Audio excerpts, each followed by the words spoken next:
Good morning, everybody. Very welcome to this hybrid Congress. It is a big honor for me to start this event because it is following another event we had last year, and it was an emergency situation. Now it is not an emergency situation. We are better organized, and I am really proud that we had the possibility to have this organization because it is a difficult time for everybody, as we reinforced the concept in a very recent Congress we had in Lima, Peru. Was titled was exactly pain management in a difficult condition. And it is definitely a difficult condition, but it is a difficult condition full of opportunities. In this Congress, the Roma Pain Days was idea came spontaneously to a group of people of the Paolo Procacci Foundation. We had the opportunity to organize a very interesting event, in my opinion. And it is definitely reinforced the concept of the very beautiful and interesting Congress by the numbers. We received 54 abstracts that are already published on the academic channel of the Paolo Procacci Foundation on Curious. And it was a big effort to do this because of the many difficulties of communication, etc., etc. And especially, we have 1,236 registered people online. We are allowed to have just 100 people here in the room, and all the places are full. At least it will be full during the day, because now it is very early in Italy, and it is very difficult, especially in a city like Rome, to be punctual for a Congress.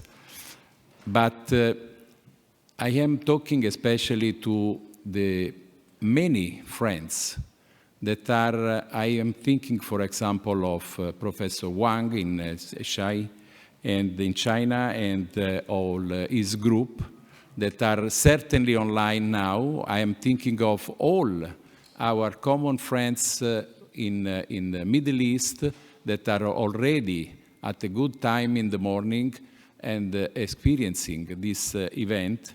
I'm also thinking of our friends in Latin America. For them, it is difficult to be online at this time of the day because it is more or less about midnight or 1 o'clock in the morning. So I doubt that they will assist to the opening of this Congress during the online.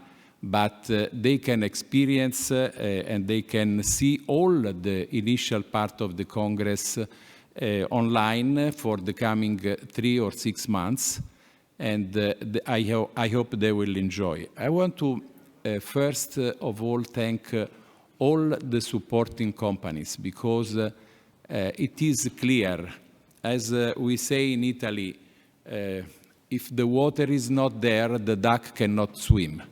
So in other terms, if we do not have the support of the companies, it is definitely difficult to have scientific events online or in person, especially in person, because, of course, one of the advantages of the online event is the fact that the expenses are hugely reduced. But I want to thank all the friends, especially the Menarini Group, who has supported this event enormously, and then the Dompe and Shonogi, that are the sponsor of the 2 different symposia. During the day, we will have the main symposium at the central part of the day, supported by the Menarini Group, which is on inflammatory, as you can see in the program, is on inflammatory pain. But then we also have 2 other sponsored symposia on the management of the opioid-induced constipation, and especially one that is supported by the Dompe group on the interaction between the immune system and pain. This is an evolving concept in the science, and I am sure that we will see many different evolutions, because it is clear, as we will also hear from Professor Dickinson, who will give today the central lecture of the Congress, the interaction between basic science and us as clinicians, it is very, very important. Definitely, all the evolution that have been possible in pain management during the last years have been possible because of the support of the basic science. So, in other terms, I think that we are strictly linked between clinicians and basic science, and this Congress, with a very simple program, has tried to establish an even more strict link between the two aspects of medicine. So I am very proud that we had this opportunity, and also I am very proud that this opportunity is in my second home, which is Roma. I was living here for 15 years in my life, and I am still very connected with the city, and especially the Paolo Procacci Foundation is established in Rome. I'm very happy that this morning I have one of the co-founders here close to me, Professor Vadaluca. We established this foundation several years ago, and it was a big effort for us to be all together and to think of the foundation to honor one of the most renowned scientists in the pain medicine. Paolo Procacci was a man of vision, a very open-minded person who was one of the founding fathers of ISP. And he was actually the first vice president of the ISP, while John Bonica was the president. And he was the one who organized the first Congress of ISP in Florence in September 1975. And it was an emotional moment. I was there, and I still remember that the moments of that Congress that was really interesting, because it was a completely new field in medicine. And it was amazing because of the interest that was already there. I remember at that Congress there were 800 participants, which was an incredible number for the moment, because again, I'm talking about 1975. That means a century ago. And it was incredible to see all these people in the room experiencing this new part of medicine, which is pain medicine. And of course, they have been opening a gate, because now, at the moment, there are so many congresses on pain medicine that it is very difficult to keep the numbers. It's impossible, I would say, all around the world. And it is, of course, interesting also to see the evolutions from the scientific point of view. As I said before, the connections between basic research and clinical research are very strict, very close to each other, because, of course, it is not possible to have new drugs, new approach to the clinical medicine if we do not have the results of the basic science. And luckily, we have these results. We had many important results in the last year. I'm just thinking of all the evolution of the so-called neuropathic pain. Neuropathic pain has developed, as all of you know very well, especially in the 90s and also in the following decade. And it is extremely interesting to see how it has been possible, the evolution of this part of pain medicine. The neuropathic pain is definitely affording important aspects of pain medicine. And definitely it is very important to have the possibility to connect with the basic research and to establish this new link with the clinical practice. I'm also thinking about all the research that are now going on with all the topic of the use of cannabis in pain medicine, which is a new frontier for several aspects.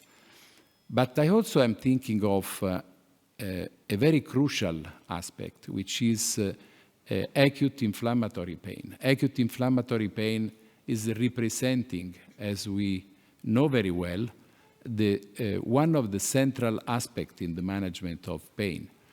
Yesterday we were taught that it was definitely a very crucial aspect, because think of the post-operative pain, think of the acute low back pain, which is definitely one of the most diffuse problems in the health of our patients. So, just to be a little bit more concrete, I am proud that we have been able, and I want to thank especially all the scientific committee of this Congress, which has supported me enormously, and it has been possible to establish this and to realize this event.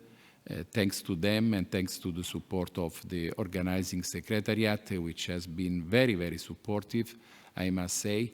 And it is really a big pleasure for me to be here with all of you.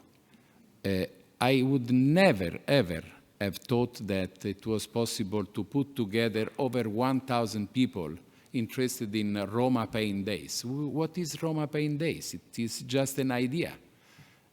Well, this is a winning idea, I should say now, because a winning idea is definitely what is needed to have an event with over 1,000 people on internet now. So I am again very proud that the Paolo Procacci Foundation had this idea and has developed this event with the support of many friends, of course, and I want to thank all of them, especially all the faculty of this Congress that has accepted the idea. And I know that there are a few of them. I'm thinking of the friends in United States that have unfortunately had personal problems and did not have the possibility to come. But I also want to thank all the friends that have accepted to be here in Rome, all the faculty, and we will, in the coming 48 hours, no less, 36 hours, we will have the pleasure to listen at their presentation, both or actually either in presence or online. I see the eyes of Professor Pepin that is correcting my English with the eyes. Thank you, John, for being here already. And of course, it is a big pleasure for me now to leave the microphone to the two chairpersons of the first session of this Congress. I want really close this presentation, thanking all of you for being present with us, and I wish a good success to all of you, but especially I wish that we will connect much better and we will work together for the benefit of our pain patients. So please, Professor Badaluca and Dr. Recazzina, the microphone is yours now. Thank you.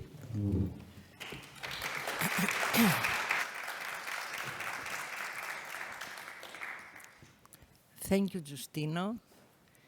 It's another initiative, Procacci Foundation, My name is Athina Vadalouka. I'm professor of anesthesia, pain therapy, and palliative care in the University of Greece. I'm very proud to be here with you under this difficult situation, but I know very well that a president of this event, scientific event, is Professor Varasi, and he always organizes a very successful meeting. Last year, under very difficult conditions with COVID-19, Professor Varasi organized a congress again here in Rome as president of WAP, and I believe it was the most successful congress. So it is important for all of us to have the opportunity to meet each other, first of all under these conditions, communicate virtually, and have all this new knowledge. So today, I'm very proud. I have Martina Rekacina as a chairwoman with me, and she will present the speakers. Martina, please. Unfortunately, I would like to ask speakers to keep their time because we have no time, just only 5 minutes for education. So thank Paolo Procacci Foundation and all the companies who support us for these congresses. Thank you very much. Good morning and welcome to Roma Pain Days. It is an honor for me to be chairing this session of chronic pain and concomitant pathologies alongside Professor Vadalouka. My name is Martina Rekacina. I'm currently a clinical fellow in neuromodulation in the United Kingdom. At this time, I would like to introduce the first speaker of this session, Professor Stefano Coaccioli, Professor of Internal Medicine, Rheumatology and Pain Therapy, President of ULAB, and past President of Italian Association for the Study of Pain. Professor Coaccioli will speak us about pain in the diabetic patient. Thank you, Martina. Thank you, Athena, and good morning to all of you. I would like to thank Professor Giustino Varasi for inviting me to speak about pain in diabetic patients, and I would like to share with you some data obtained by the study of my group.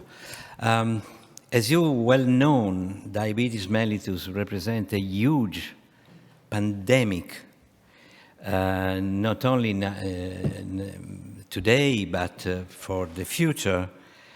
And we underestimate 5 million of patients affected by diabetes mellitus in 2040. And this is some results of our study on pain in diabetes on more than 450 consecutive patients. As you can see, the prevalence of pain is 50-50 from who have pain, who have not pain. But with the prevalence of a female in comparisons with male, and there is a quite difference from type 1 and type 2 diabetes, as you can see in this cartoon.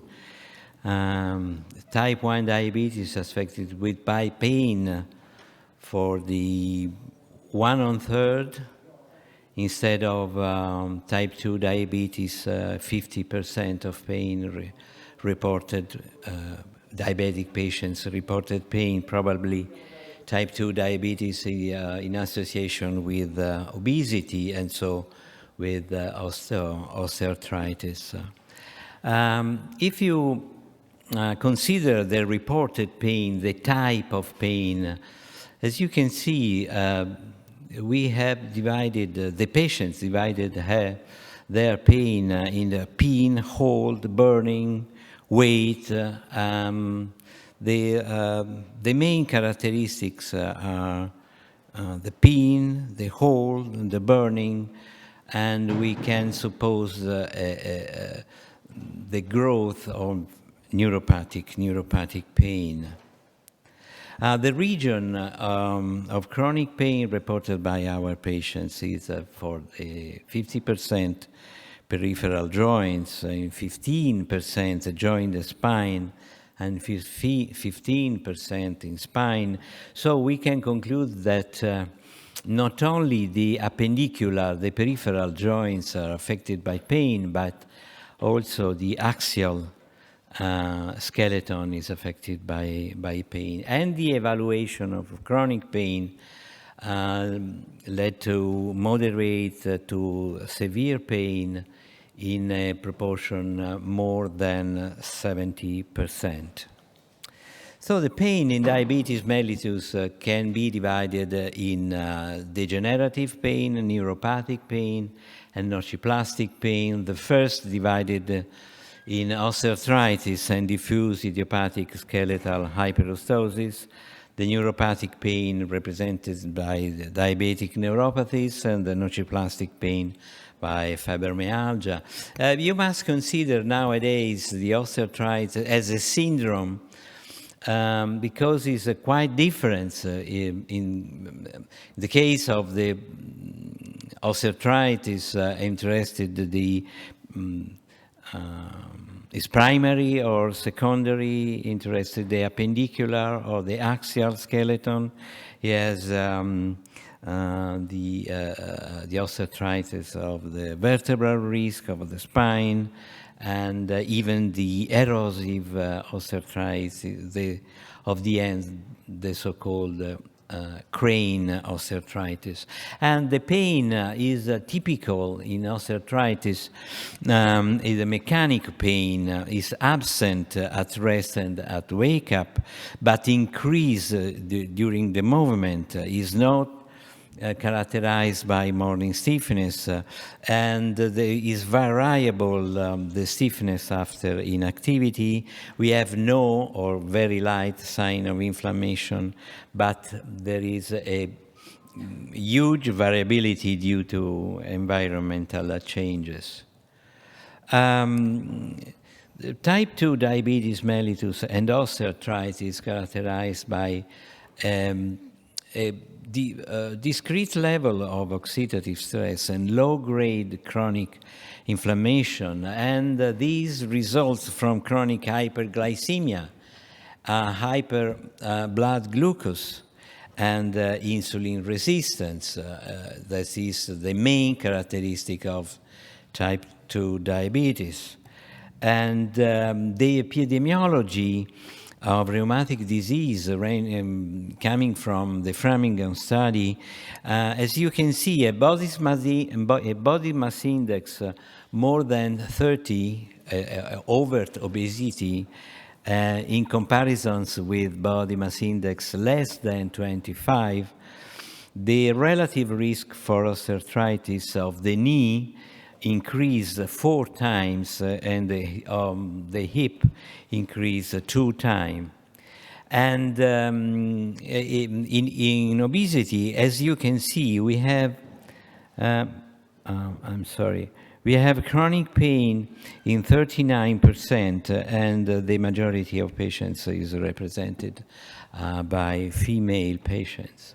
The weight and osteoarthritis, a very important characteristic, very important risk factor, because an overweight persons are at risk of osteoarthritis in the knee, the hips, and even in the hands. So in joint that non-bear a weight. The mechanism is still not completely understood. Probably there are involved local increased forces or systemic factors like interleukin-1, tumor necrosis factor alpha, or nitric oxide coming from the subchondral bone. But the weight loss both prevent on the one side the onset of osteoarthritis, and on the other hand alleviate symptoms. And not only osteoarthritis, generalized osteoarthritis, but low back pain is characterized, is a typical stigmata of diabetes mellitus, and that reduce the health status causes leading to low back pain. And the reduction of weight loss of 2 units in body mass index decrease the odds for developing osteoarthritis by over 50%. Another example of degenerative pain is represented by diffuse idiopathic skeletal hyperostosis, the DISH syndromes, so often associated with diabetes mellitus. As you can see, we have a sort of bridges that connected each vertebral bone which the closer. And we have to individualize almost 4 fusion of vertebral bones. And many individuals with DISH are asymptomatic, but represents the bone consequences of a metabolic conditions and the metabolic situation and disease. As you can see, 72% of patients reported back pain, and if you add obesity in type 2 diabetes, as you can see, the proportion of patients rise and increase towards 40%. This is a particular a sort of joke.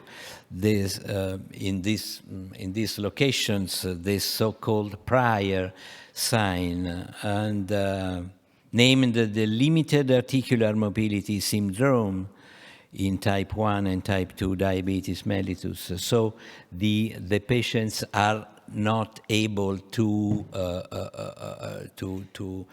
put closest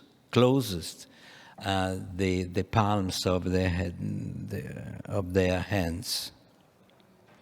So I finished to diabetic neuropathy is a huge problem, is a nightmare for clinicians, for researchers, but we have the opportunity to listen Panagiotis Zis after me, that is one of the most important experts in neuropathies. And we divided in the diabetic neuropathy in neuropathy of large fiber, of small fiber, proximal neuropathy, and acute mononeuropathies, and neuropathies due to entrapment. And the problem is fundamentally that the blood glucose is able to glycosylize not only hemoglobin, but also all the proteins of the body. And the treatment of painful diabetic neuropathies reduces painful symptoms by about 50% at best. But we realize that is limited efficacy with any single agents. So this reflects a very complex etiology of painful diabetic painful neuropathies. And so we need to individualize a phenotype-based stratification, maybe a way to develop an individualized therapeutic concept in this field of research. And finally, fibromyalgia represents a a new way to understand the central nervous system sensitization in a sort of passage from neuropathic pain to nociplastic pain.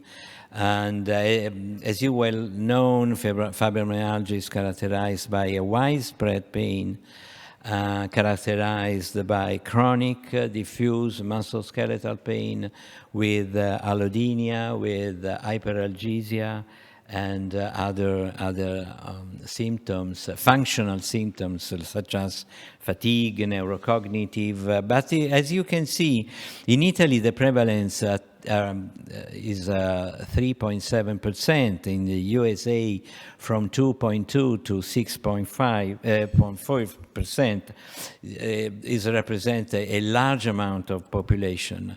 And we realized a very simple questionnaire to detect fibromyalgia in patients with overt diabetes mellitus and obesity. And as you can see, if you, in our cohort of 240 patients, we have the 33% of positivity questionnaire if you consider fibromyalgic plus diabetes, type 2 diabetes mellitus and obesity.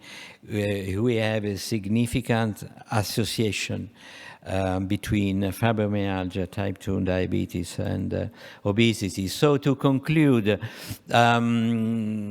pain, we have to start the early start of therapy as soon as possible to reduce evolution chronicity, to improve quality of life, to reduce the economic burden, to reduce disability and progression, and pain, of course, and increase the performance. But on the other hand, in the field of diabetes mellitus is mandatory to realize a very strict control of blood glucose, management of body weight, and monitor both neuropathic and nociplastic pain.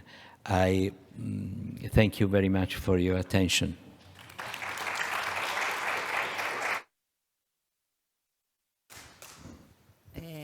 Thank you very much, Stefano, for this excellent presentation to know all the kinds of diabetic pain. We have questions at the end of the second speaker. Now, I'm honored to introduce you to Professor Panagiotis Zis, Assistant Professor of Neurology and Neurophysiology at the University of Cyprus. Professor Zis is a young, distinguished scientist specializing in peripheral neuropathy and electrophysiology of peripheral nervous system. Professor Zis will guide us through his lecture on pain and neurological diseases. Thank you so much for the kind introduction. Good morning from my side. Before I start, I would like to thank the organizing committee and especially my dear friend Giustino Varasi for the kind invitation to participate to Roma Pain Days. So my lecture is going to be on pain and neurological diseases. I have nothing to disclose. I'm going to give you a brief overview of the new revised definition of neuropathic pain, take you through the basic anatomy of the somatosensory nervous system, and then discuss the different neurological syndromes that present with central or peripheral neuropathic pain. So the International Association for the Study of Pain has recently revised the definition of pain to an unpleasant sensory and emotional experience associated with or resembling that is associated with actual or potential tissue damage. And in this context, neuropathic is any pain that is caused by a lesion or a disease of the somatosensory nervous system. So the somatosensory nervous system consists of 4 neurons. We find the first neuron in this little structure called dorsal root ganglion. The same applies for both the peripheral and the cranial nerves. The second neuron is in the dorsal horns of the spinal cord for the peripheral nerves and the brainstem nuclei for the cranial nerves. The third neuron is in the thalamus, and fourth neuron is in the somatosensory cortex.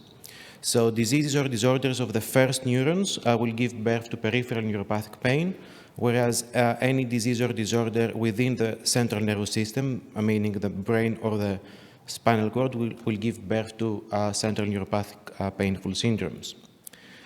So we find 5 main categories of central neuropathic pain causes: tumors, either benign or malignant, traumatic lesions, infections, inflammations, and ischemic or hemorrhagic lesions. The most common are traumatic injuries of the spinal cord. When we talk about inflammation, we mainly refer to multiple sclerosis, and stroke also is the commonest cause of central neuropathic pain. So the spinal cord injury is a disease of the young adults. We find their male predominance. The reason for this is that in these age groups and in males, we find more commonly traumatic etiologies due to motor vehicle accidents, sports injuries, or even acts of violence. The interesting thing about spinal cord injury is that it can give birth to a mixed painful syndrome, as there are elements of central neuropathic pain and at the same time peripheral neuropathic pain. The reason for this is that at the level of the injury, because usually of root involvement, we find peripheral neuropathic pain because of this root involvement, whereas the compression of the ascending fibers of the somatosensory nervous system will give birth to central neuropathic pain below the level of the injury. The prevalence of pain in spinal cord injury is very high, 60 to 70%.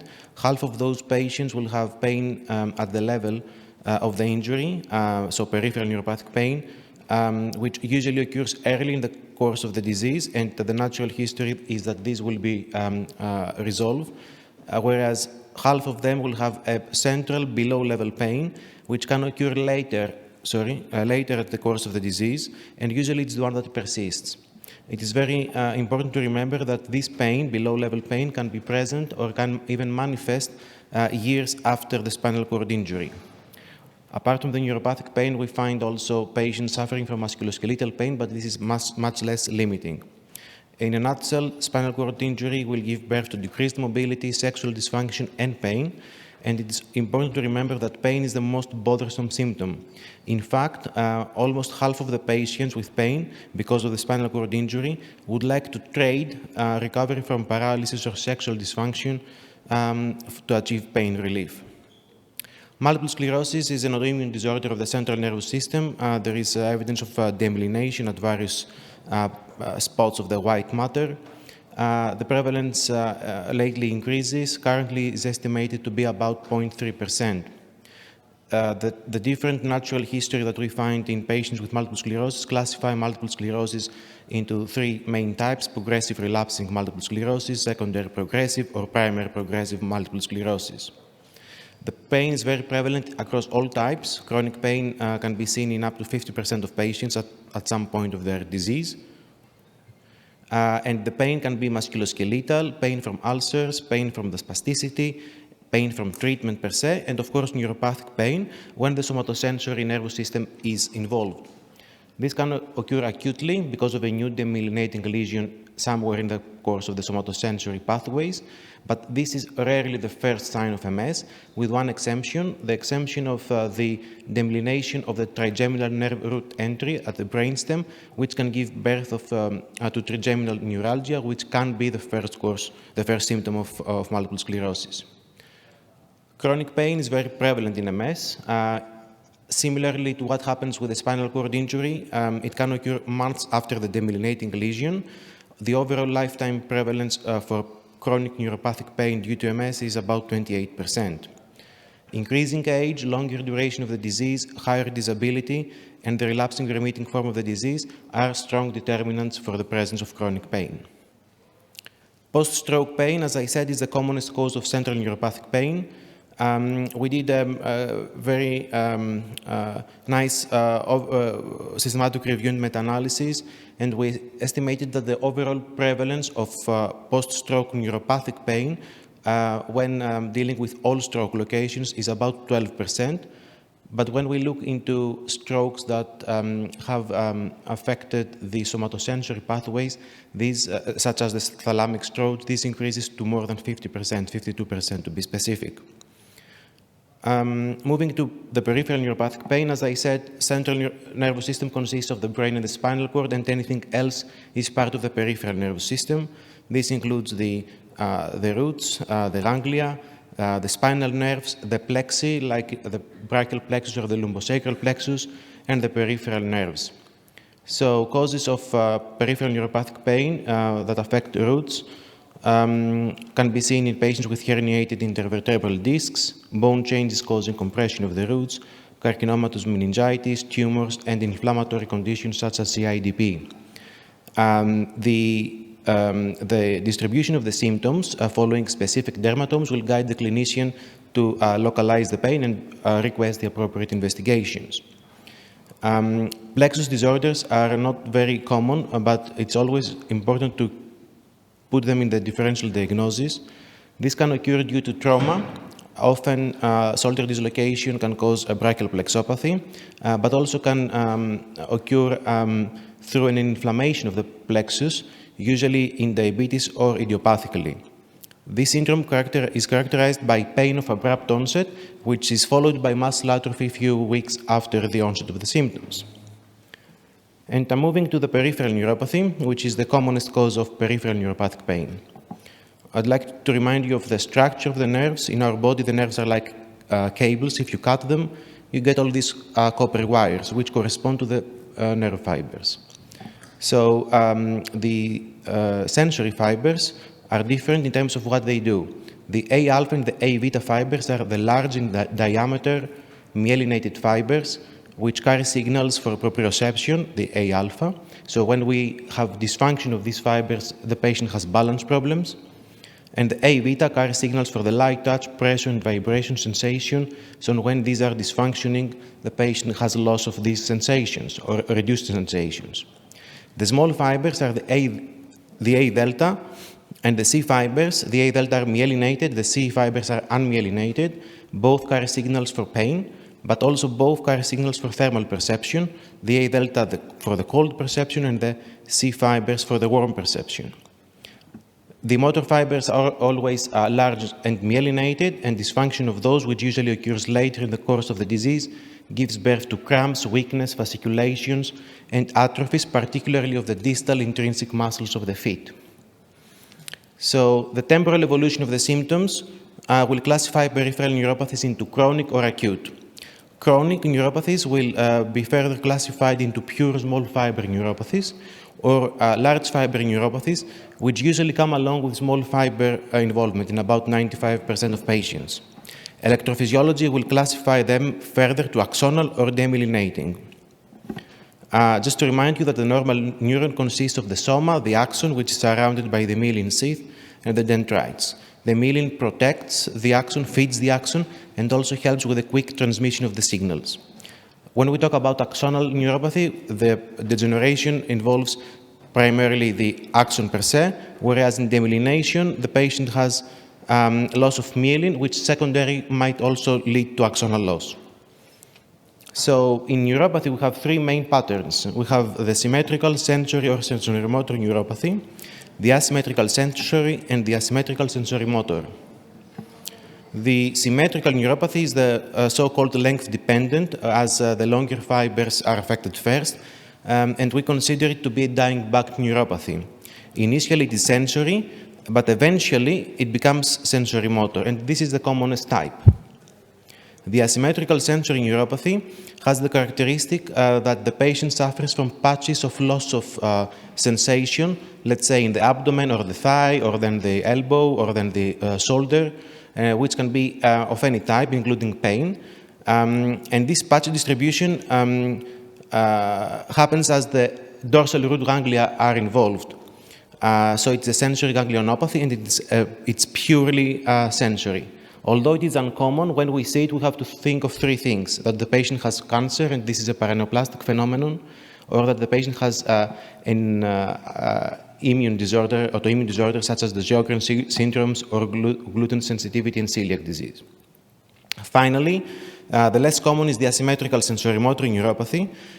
In this case, the patient has multiple mononeuropathies, not in entrapment sites. So this patient, for example, has an ulnar neuropathy on the right, a median on the left, and a peroneal on the right.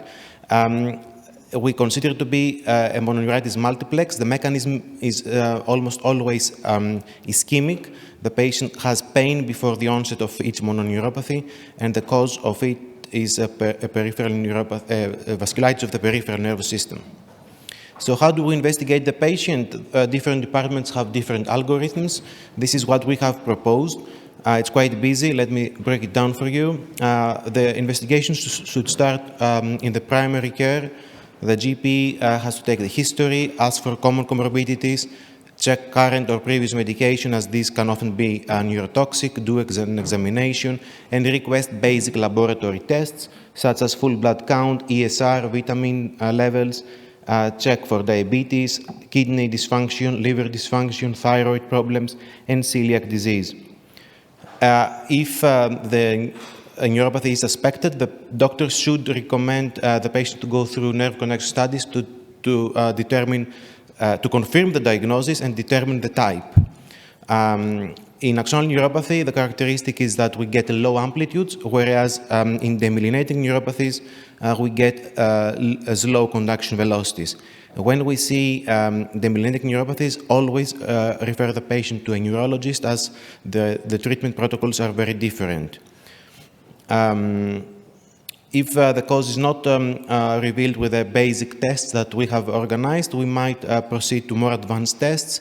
In the case of ganglionopathy, as I said, we need to check for cancer or check for more advanced immunological disorders, tests to screen for immunological disorders. Nerve biopsy, it's a test that we rarely do nowadays, but we might do it when we suspect a seronegative vasculitis. So overall, the causes of neuropathy are inflammatory, infectious, ischemic, metabolic, hereditary, toxin-induced, and associated with systemic diseases. Diabetes, as Professor Caccioli said, is one of the most important risk factors for peripheral neuropathy, but also we see vitamin deficiencies, celiac disease, kidney problems, alcohol drinking, excessive alcohol drinking, hypothyroidism, amyloidosis, connective tissue disease, paraproteinemia, paraneoplastic syndromes, critical illness polyneuropathy. Nowadays, it has increased due to the COVID pandemic, but also lately there is research on the actual COVID-19 effect to the peripheral nervous system. We might do all these tests and we might still not have a diagnosis. And these patients are diagnosed with what we call chronic idiopathic axonal polyneuropathy. These patients have a benign course. About 30% in the beginning won't have a diagnosis why they have neuropathy. It's important to follow those patients up because the subsequent follow-ups might reveal the cause. So what happens with pain? As Professor Caccioli said, diabetes is very painful. So diabetic neuropathy can be painful in about 60% of the patients. But there is this common misconception that it's only diabetes that can cause painful neuropathy. Our group did a series of systematic reviews, and we have published also original studies trying to show that that neuropathy is very painful across the different etiologies. So, for example, paraneoplastic, we see pain in 58%, platinum-induced 46%, alcohol 42%. CIDP 46%, HIV-related 53%, idiopathic 60% our series, and gluten 55%. Currently, we do work on genetic neuropathy, which is not that painful, but the results have not been published yet, and taxane-induced neuropathies, which seems to be similarly painful. And why do we care about pain? Well, pain is probably the most significant determinant of quality of life in patients with neuropathy. Recently, we published, Aisha, my fellow, published a nice review on the quality of life in peripheral neuropathy, and we concluded that pain has an additional negative impact on quality of life in patients, regardless of the etiology. It is very important not only to focus on the effectiveness of management in pain, but also monitor, not only for commercial studies, monitor the effect on the actual quality of life of our management options. So in terms of management, a few slides on this. We need to follow the national guidelines where they are present, if not follow the international guidelines for the management of pain. It's very important to take into consideration the etiology and the respective pathogenetic mechanism, as there are differences in the way a drug is effective based on the underlying etiology. So in terms of the peripheral pain, the majority of studies have been on diabetic neuropathy and HIV neuropathy. Oops.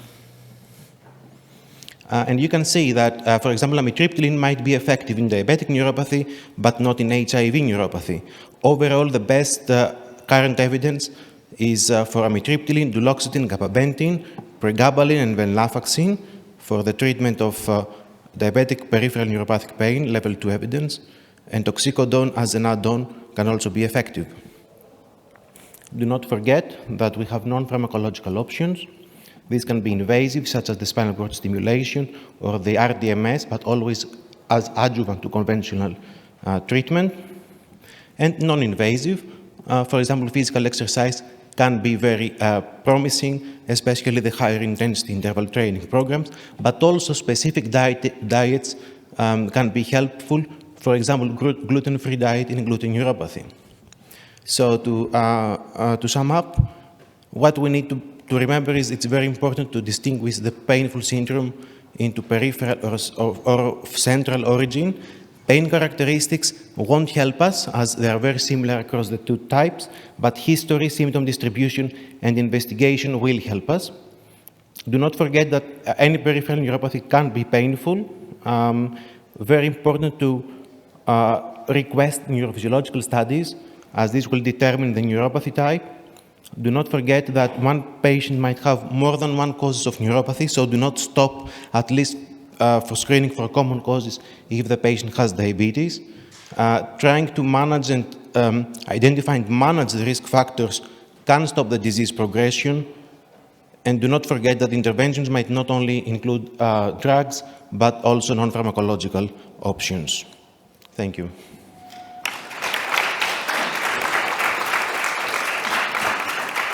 I was on time. Thank you, Professor Zis. Yeah, especially you kept your time, as Stefano did. Now I would like to ask you, have 5 minutes for questions. Yes, please. Well, thank you very much, both speakers, for excellent presentations. I'm Dr. Bruce from Denmark, and I'm a gastroenterologist and a pain specialist. I just want to comment. You gave an excellent lecture about peripheral neuropathy, not central neuropathy, especially in diabetes. But, I mean, my focus is actually on autonomic neuropathy. You should be aware that up to 30–40% of these patients also suffer from autonomic. I'm sorry, he needs a microphone, please.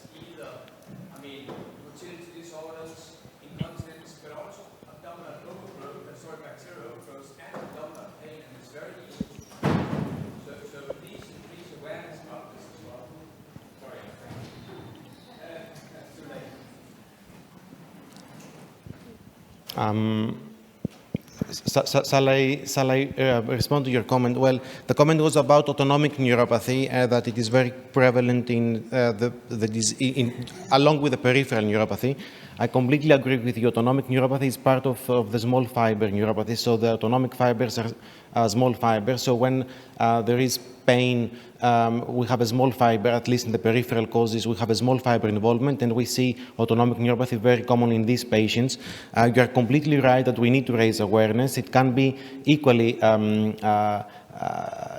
changing the quality of life of patients, and as you said, it can be present without any pain, but today's lecture was on pain, so this is why I have not commented on that, but you are right, it's very problematic for the patients. Is there another question?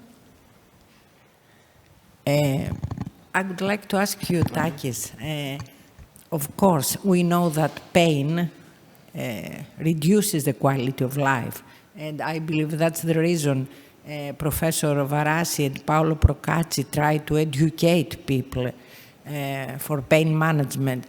But do you think that during the days, we have all this knowledge about pain and pain management, doctors know all this information about small fibers, about neuropathy, and try to follow guidelines.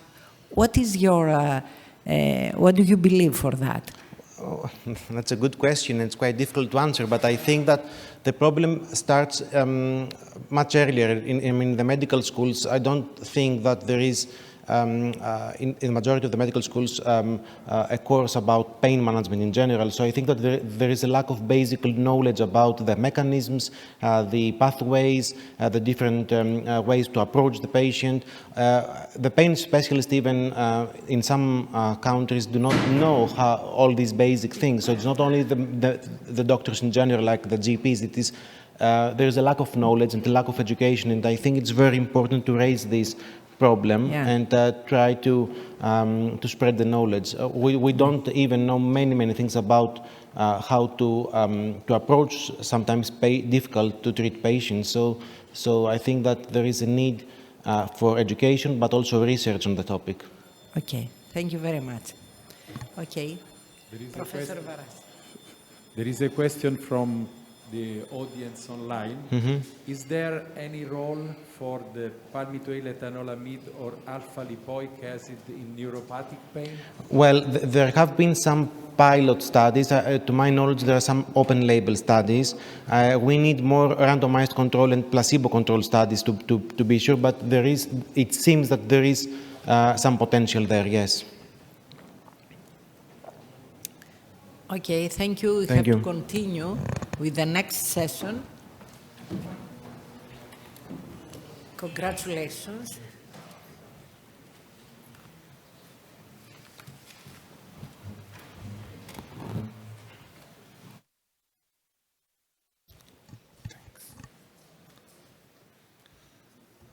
Good morning, dear colleagues. Welcome to Roma Pain Days. Thankful to Paolo Procassi Foundation and Prof. Giustino Barassi for inviting me and organize this important event. I am Marco Antonio Narvaez, anesthesiologist and pain medicine physician of Unit Pain in Hospital Obrero La Paz, Bolivia. Okay, the first speaker is Dr. Elena Moca, with her conference is Regional Analgesia in Post-Operative Pain. Please. Thank you very much. Dear colleagues, good morning. Before starting my presentation, I would like to thank Professor Varassi for the honoring invitation, as well as to disclose that I have no conflict of interest. So directly entering to the topic, I would like to share with you some very well-known facts. As we all are aware, appropriately managed postoperative pain is of paramount importance and a key element in enhanced recovery after surgery pathways. And the very well-known concept of multimodal analgesia, providing a balanced and effective approach to perioperative pain management, is widely accepted, well established, and broadly practiced. And inside multimodal analgesia, regional analgesic techniques play a pivotal role, fulfilling the ERA's fundamental goals. In 2016, the American Pain Society, ASA, and ASRA constructed and published guidelines on the management of postoperative pain.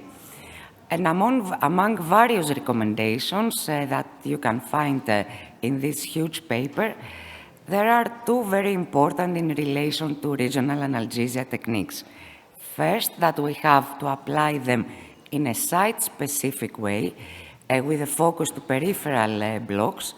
And secondly, that we have probably to apply continuous perineural local anesthetic infusion in case we suspect that there will be prolonged postoperative pain. And if you read this paper, you will think that things are very easy, like a cookbook approach. In fact, the reality is not like that. And as Professor Narinder Raval commented in this brilliant review in 2016, we have problems, we have issues with postoperative pain management.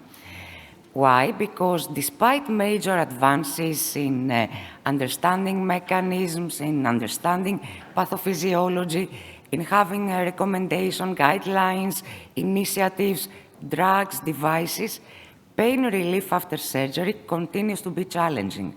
And it is very unfortunate that 80% of patients undergoing surgery do not receive appropriate relief in their pain. So this is considered a worldwide problem, and this is probably why 1 year after Narinder Raval's review, Giri Joshi and Henrik Kellet, representing Prospect, which is an initiative on procedure-specific postoperative pain management, proposed that we need to reevaluate the guidelines. And they also suggest and highlight that in our practice, but also in future recommendations, we should not have treatments that are like one size fits all. We should focus on RA techniques, but not only as up to now in a site-specific way, but more importantly, in a center and procedure-specific way, guided by the ERA's goals. So what I am going to present from now on, how regional analgesia is an integral part of multimodal perioperative pain management in terms of central and peripheral blocks. We are all aware that there is evidence, it is evidence-based that regional analgesia use has an impact on outcome. It's not only the improvisation of postoperative pain or the reduction in opioid consumption. We have facilitated early rehabilitation and ambulation, improved complication profiles, increased patients' and clinicians' satisfaction, reduced healthcare costs, and possible improvements in long-term outcomes like cancer recurrence and post-surgical chronification of post-surgical pain. And it is also true that we have moved from the central to peripheral nerve blocks. As you can see in this slide, there is an evolution in regional analgesia. And this evolution, in part, is driven by the evolution of ultrasounds, because they offer precision and real-time visualization. As such, we can have safer and more efficient techniques. And the important thing is that with the ultrasounds, these techniques can be accessible by even general non-regional anesthesia clinicians. We should also keep in mind, though, that ultrasound is not something like a magic recipe or a magic device. And sometimes, because we have discovered or presented new blocks with many details, somehow this could be a reason for excluding the non-experts from their utilization. And for this reason, many initiatives have taken place to somehow simplify things and put standards on the minimum, let's say, anatomical entities we have to see when we perform a peripheral nerve block, like the one that you can see in the slides. It's the Plan A block. It's a publication that appeared online, I think, 1 month ago, and I'm very honored to participate in this. And by this way, they have been set standards for the basic blocks on what we need to know, what we need to identify on the ultrasound, and how to proceed. About the central blocks, from the last decade, again, Narinder Raval raised the alarm that maybe they are not the gold standard anymore. And last month also, he further highlighted that probably it's not only discussion about if they improve outcomes or not, but maybe of adding risks. And for this shifting away from epidurals, Professor Raval has listed a lot of reasons, like the fact that the promising results regarding morbidity and mortality have not been reconfirmed with the newest meta-analysis. The reduced pulmonary morbidity benefits are not so necessary maybe anymore because we have improvements in rehabilitation, in physiotherapy, and so on. The risk of neurological complications is still high, and the risk of having a failure in the technique is also high. Plus, with the wide utilization and prescription of anticoagulants, there are limitations in their use. Moreover, we have less invasive operative procedures. We have a shift from inpatient surgery to ambulatory day case setting. And let's not forget the well-known risk of hypotension and urinary retention that hinder postoperative mobilization, in addition to the fact that we do not have a convincing cost-effectiveness data, that we have litigation concerns, and also, alternatively, less invasive regional analgesia methods. But I like this paper, this daring disclosure, by Sarah Bachman, who proposes to avoid dogmatic thinking, even if that epidural might not be the gold standard anymore. It is a viable option and has a role in long, major, open surgery, sometimes complicated laparoscopic ones.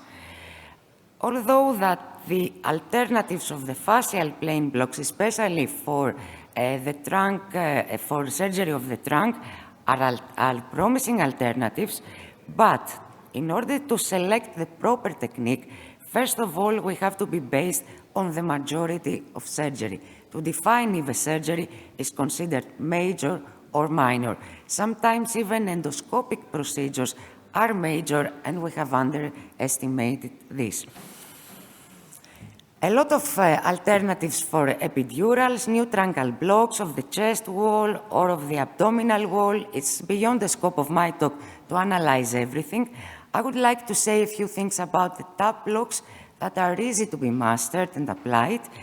They have been implemented in open and laparoscopic abdominal surgery and are equally effective as epidurals according to many studies.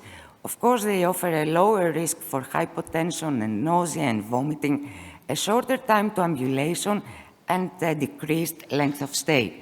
But we discuss about abdominal surgery, and we should not forget that TAP blocks cover only somatic pain, so visceral pain will be a problem in our patients. On the other side, about the rectus spine block, the very well-known ESPB, according to systematic reviews and meta-analysis, it has been used in VATS, breast, cardiac, spine surgery, abdominal hysterectomy, is an effective strategy for improvisation of postoperative analgesia. Again, it offers shorter length of stay.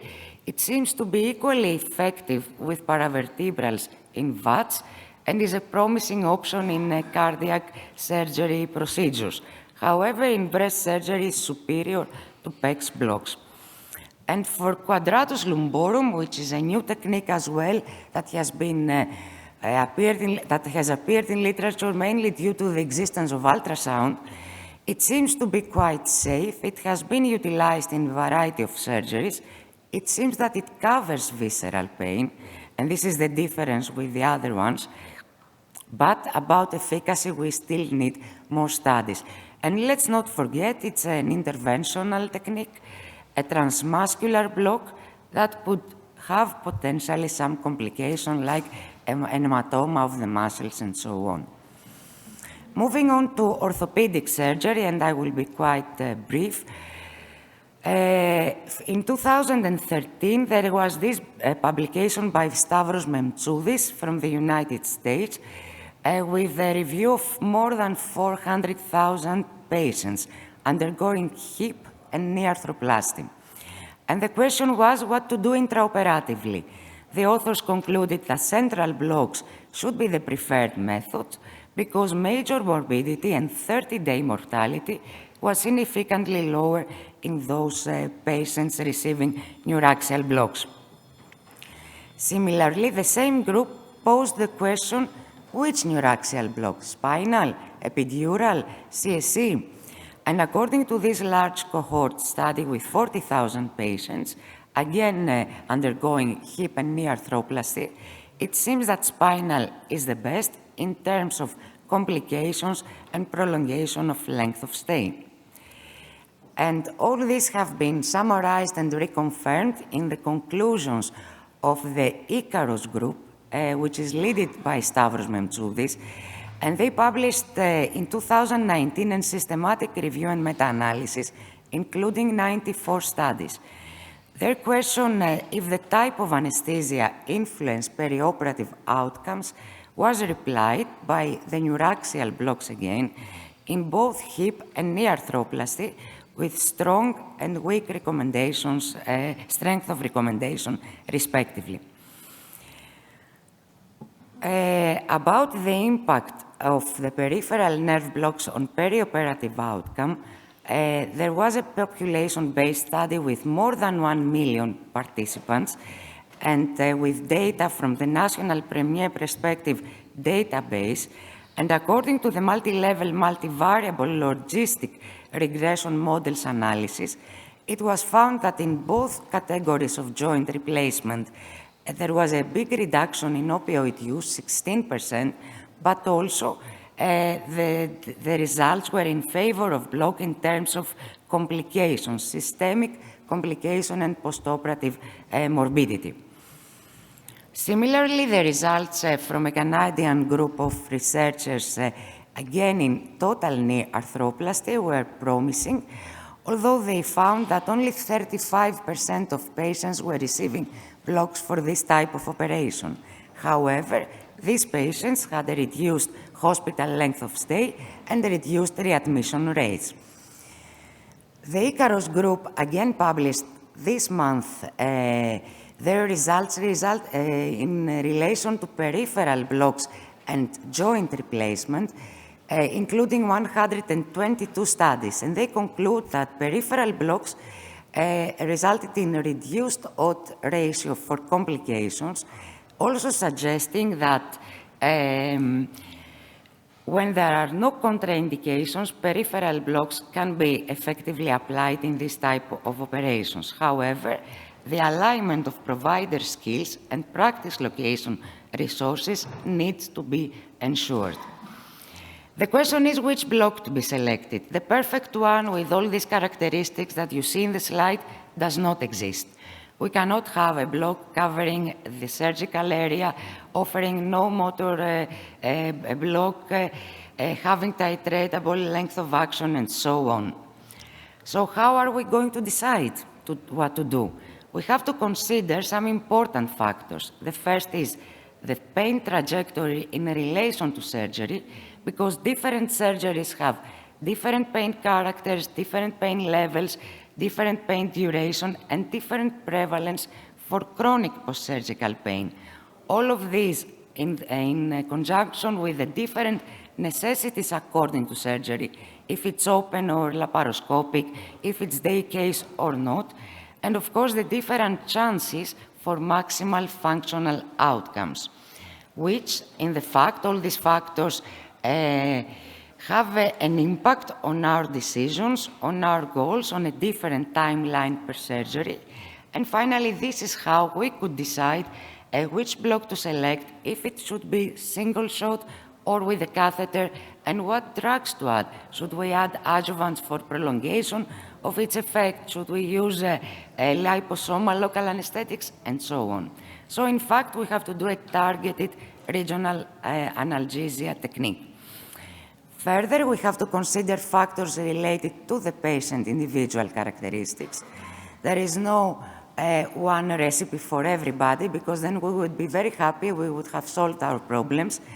We have differences in patients' response to noxious stimuli, different postoperative pain levels for the same type of surgery, even performed by the same surgeon. There has been a publication about that. Different responses to treatment, and also we should keep in mind that not all patients will develop chronic post-surgical pain, because this complex phenomenon has various factors that interfere, like demographic, psychosocial, pre-existing pain, and acute postoperative pain, comorbidities, without forgetting the genetics and the epigenetics. And this is probably why, up to now, we cannot say firmly that if we apply regional analgesia techniques, we will not have chronification of acute postoperative pain. To conclude and close my talk, if I would like to summarize all that I have presented up to now, I would propose you to read this paper by the group of Edward Mariano. In fact, regional analgesia is not only a part of multimodal analgesia or of perioperative care. It is a part of a personalized postoperative pain management that includes, as you may see in the slide, the patient factors, the surgical factors that I have already presented to you, but also the resources. We should not forget the multidisciplinary teams that are necessary, the education of all people involved, the dedicated pain services, and the protocols that are needed to be applied in our patients. And of course, at this point, we need the support and the financial coverage by the institutions where we work. All this in the concept, in the frame of ERAS, of the principles of ERAS, in order to have a patient who will not suffer from postoperative pain by applying a regional analgesia technique. Thank you very much for your attention, and before closing, I would also like to invite you to our Congress of ESRA next year in my country in June in Thessaloniki. Thanks a lot.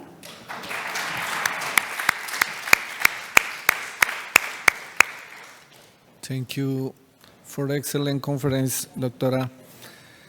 The next speaker is Dr. Fabrizio Micheli. He's a speaker on indication and limit of invasive pain management. Dr. Micheli, please.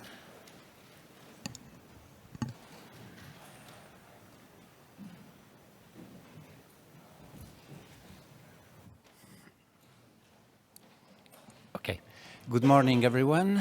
It's a great pleasure for me to be with you, and I would like to thank Giustino for his effort to organize this very interesting meeting.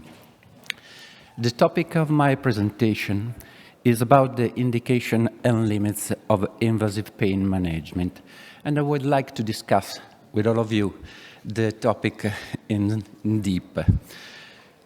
Try to find an agreement in terms what are interventional pain managements.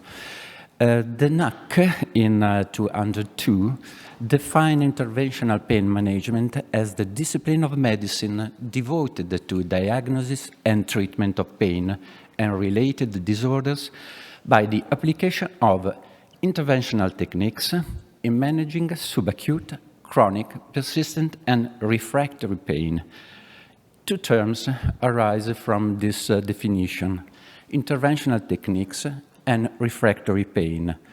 What are interventional techniques? Again, Medicare in 202 define interventional pain management techniques as minimally invasive procedures, including percutaneous precision needle placement, with placement of drugs in targeted area or ablation of targeted nerves. And again, some surgical techniques such as laser, SCS implant of total infusional system to treat, again, intractable refractory pain. Refractory pain compare again in this definition. And what refractory pain means. Bashkar in 2020 defined refractory pain as a type of pain in which multiple evidence-based biomedical therapies used in a clinical appropriate way have failed to reach treatment goals, pain relief, and improvement in daily functioning, or have resulted in intolerable adverse effect, but also psychiatric disorders and psychosocial factors that could influence the outcomes in the pain therapy have been well assessed and appropriately treated. Well, in my personal opinion,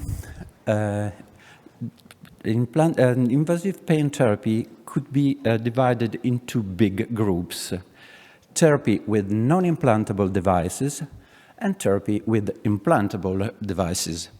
Therapy with non-implantable devices can also be divided in devices for non-neurolytic therapies, such as epidural transforaminal steroids injection, even with epidural catheters, ultrasound-guided botulinum toxin B injection, intraarticular injection, prolotherapy, mesenchymal stem cell injection, ozone injection, also intradiscal, and non-neurolytic therapies, such as techniques that use physical or chemical treatments for neurolytic procedures, such as radiofrequency cryo, alcohol, phenol, or use mechanical treatments like discal decompression, epidural adhesiolysis, foraminoplasty, nerve compression.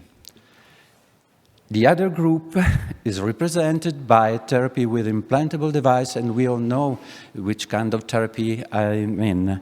SCS, implantable of electrocatheter on the spinal cord, or peripheral nerve stimulation, or implant for infusional systems, totally implanted.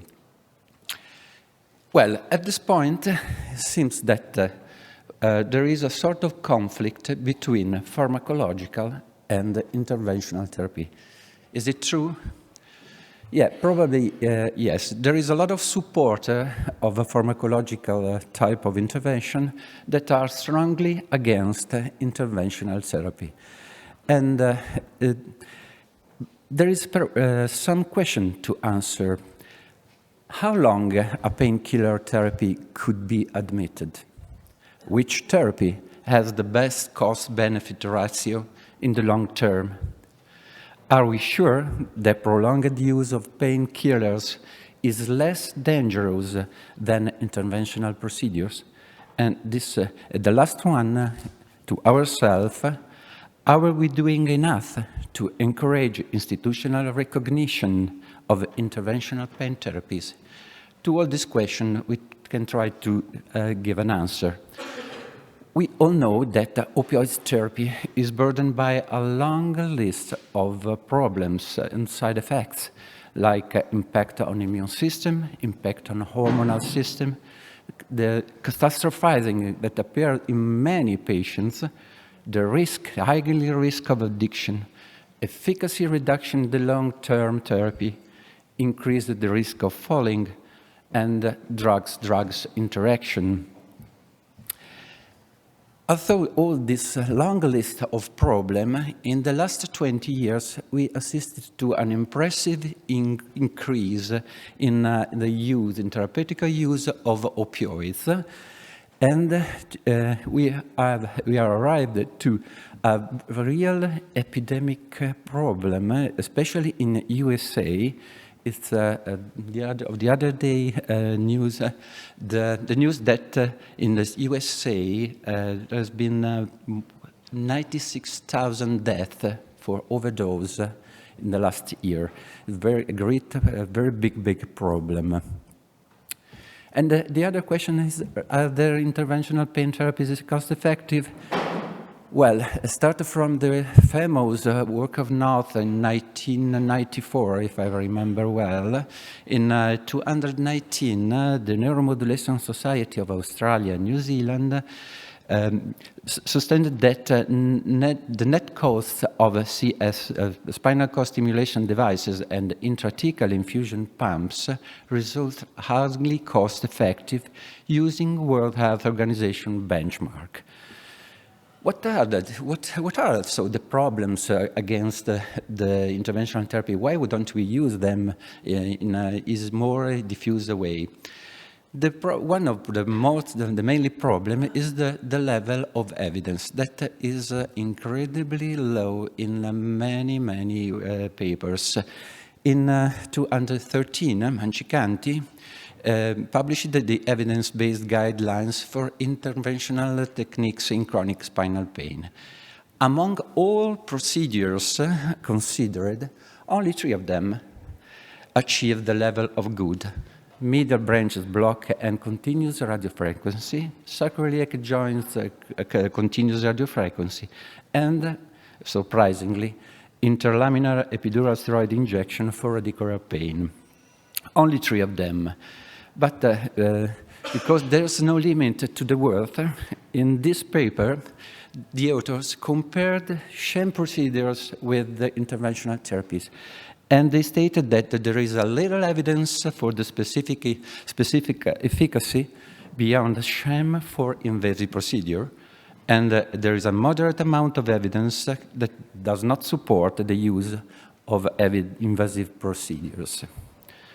Also in neuropathic pain, the more challenging type of pain that we encounter in our daily activity, we haven't sustained by evidence-based medicine, but we commonly use this type of therapy.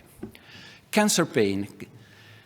Cancer pain is another big problem because invasive procedures that were successfully used until the WHO ladder were relegated away from mainstream of palliative care.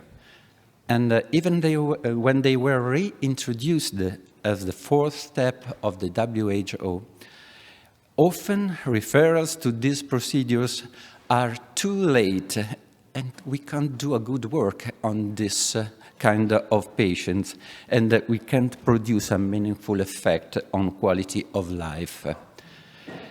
And this, although it's becoming evident day by day that at least 10% of patients do not achieve a good quality of analgesia with oral opioids and are often troubled by unacceptable side effects. In 2017, the Polyanalytic Consensus Conference described a sort of algorithm that can be, I think, can be very useful for the treatment of our patient for non-cancer pain, and also for cancer-related pain. Simple and very useful to adopt. They list also a list of indications of intrathecal drugs delivery, but also that can be useful use for the other kind of treatments. In conclusion, pain, as we just said before, is a complex phenomenon with physical, psychosocial, many components that can't be solved by a single treatment, but requires a multidisciplinary treatment.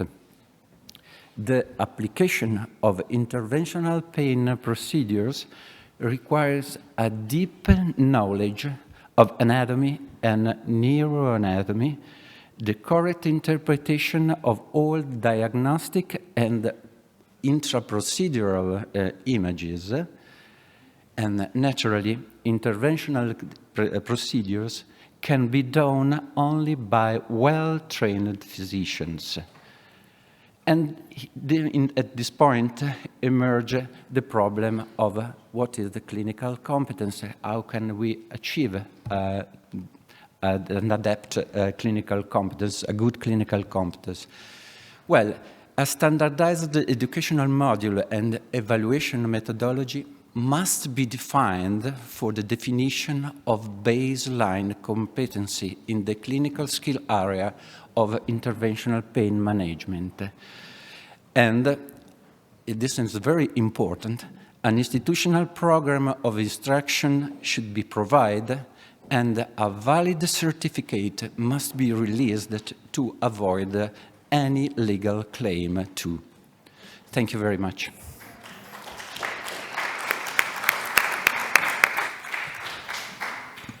Thank you, Dr. Michelli. Dr. Amar Amar Salti is co-chair this session. He's online with us from Abu Dhabi. Yes.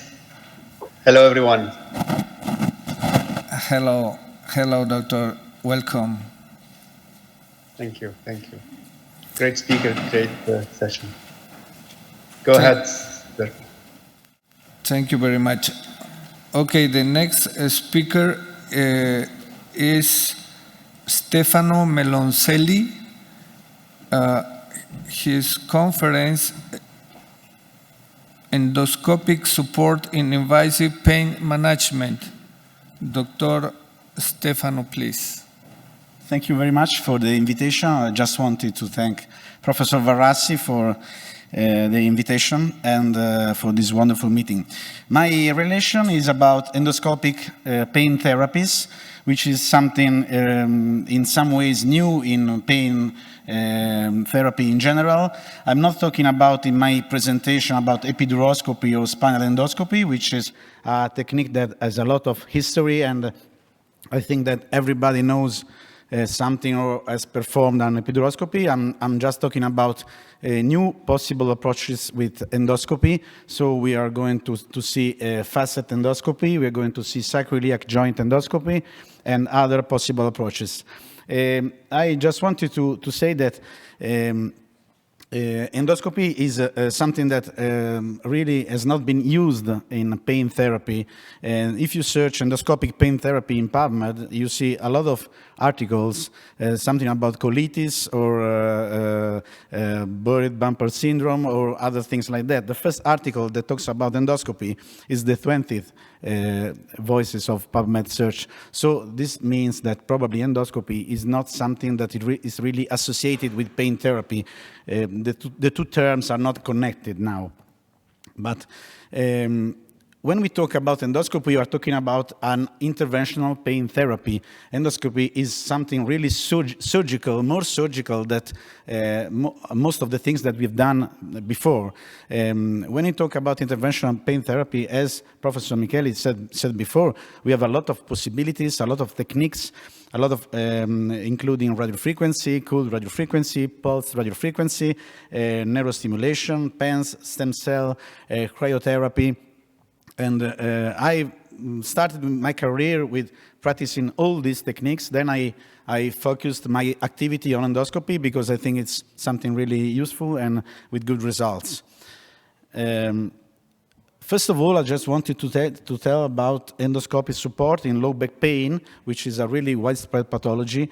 When we talk about low back pain and we talk about endoscopy, we have to talk about facet joint syndrome and sacroiliac joint pain. Facet joint syndrome, I think that everybody knows facet joint. I don't want to talk long about the anatomy or the pain of facet joint. The most important thing to say is that facet joint syndrome is something that is really a widespread pathology. In this article of 2016, they talk about the 30% of chronic low back pain due to facet joint syndrome. So due to nociception originating from the synovial membrane, hyaline cartilage, bone, or fibrous capsule. The innervation of facet joint is supported by the dorsal ramus that exit from the neuroforamen dorsally, so it goes from the neuroforamen to the skin, and it splits in three small ramus that gives the innervation to the muscles, to the articular space, and to the soft tissues. This is really important because the most important thing to say is that when we talk about endoscopy, we have to know exactly what we want to reach.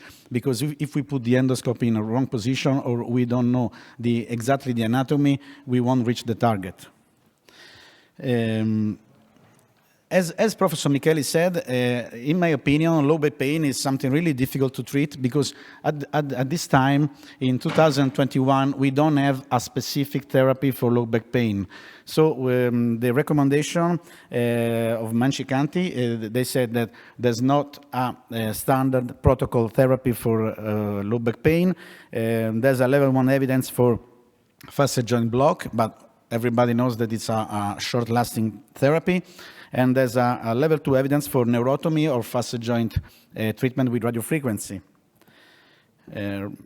So it's very important, the second part of the slide, to say that Eubanks discovered that studying the cadaver anatomy of the lumbar spine, he discovered that the 57% of people from 20 to 29 years, they had facet arthrosis.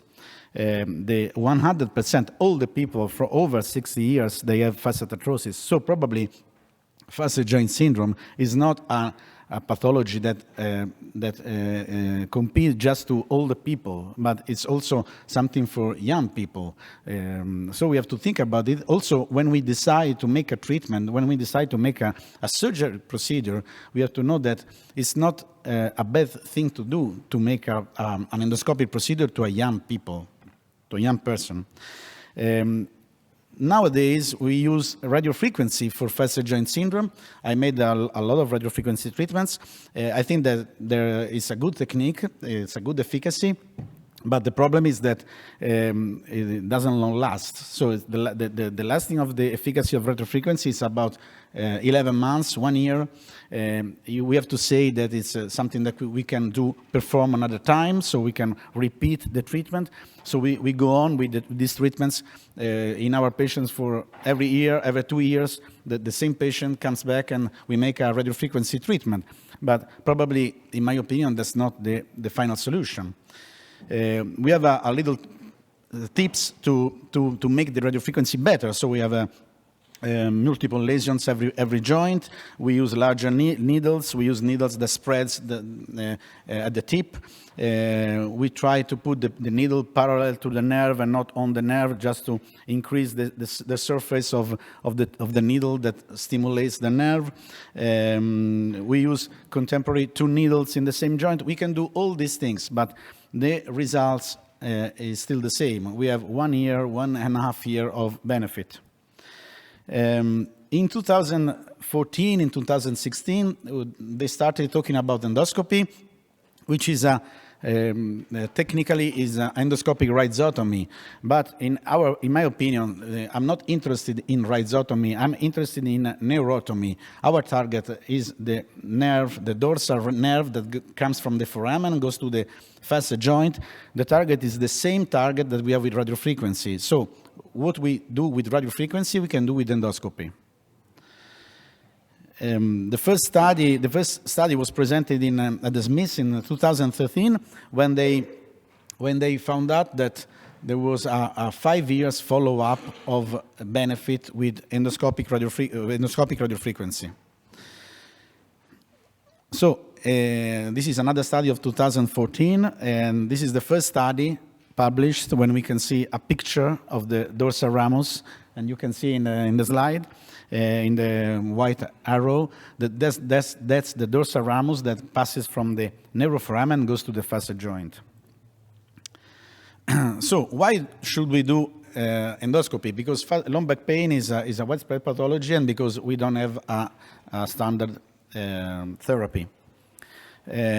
When we do endoscopy, this is a big challenge, because when I started with endoscopy, as a second or third option. So when a patient with low back pain comes to my visit, I practice a diagnostic block, then I practice with a corticosteroid block or hyaluronic acid block, and try to see what happens. Then if I'm sure that it's a facet joint syndrome, I make radiofrequency. If he has a benefit, then he comes back after 1 year, I make endoscopic procedure. But now I'm changing my algorithm, because I'm making a lot of endoscopy procedure, and I find out that results are really good. So endoscopic procedure is my first option. So I make the diagnostic block and then endoscopic procedure. It's very important, diagnostic block, because everybody knows that arthrosis, as I said before, is really common, but to have an arthrotic joint doesn't mean that you have pain in the joint. So the only way to detect pain in the joint is the diagnostic block that should be done under fluoroscopy or under ultrasonography, and should be done with no more than 1.5 milliliters of local anesthetics. We should not use corticosteroids in our block, but probably it's something that we can talk about it, because everybody uses corticosteroids, because when the patient comes to your visit, you try to make him feel better immediately. And if the diagnostic block is positive, then you can make your choice. The target is the dorsal ramus, but where should we detect the dorsal ramus? Probably the best way to detect dorsal ramus is when it passes through the transverse process. So when it exits from the neuroforamen, passes to the transverse process, and then that's the exact point where we have to detect the dorsal ramus. Talking about low back pain, we have to talk about also sacroiliac joint pain, which is really a widespread pathology. For example, this is a research from 1990 to 2016. This is the number of published articles about sacroiliac joint, and you see that there is a huge incrementation, a huge study of sacroiliac joint. Why? Because sacroiliac joint is something that is really painful, it's really misunderstood, and also many orthopedic surgeons and neurosurgeons, they try to, they do a lot of lumbar fusions, they do a lot of lumbar screws, a lot of stabilizations, and the result often is a sacroiliac joint pain. So in this study of 2016, they said that the sacroiliac joint pain may be even more prevalent, up to 40% of people with prior lumbar fusion. So probably when we talk about the number of fusion that nowadays we are making, probably sacroiliac joint will be a really huge problem in the future years. So also in sacroiliac joint, we have the same problem. We don't know what to do. There's not a therapy that gives us a long-lasting pain relief. So we make corticosteroid infiltration. We made radiofrequency. And also in sacroiliac joint, there is a level 2 evidence for diagnostic block, or level 3 evidence for single diagnostic block or double diagnostic block. But what it means is that we still don't have a therapy that we know that it works exactly.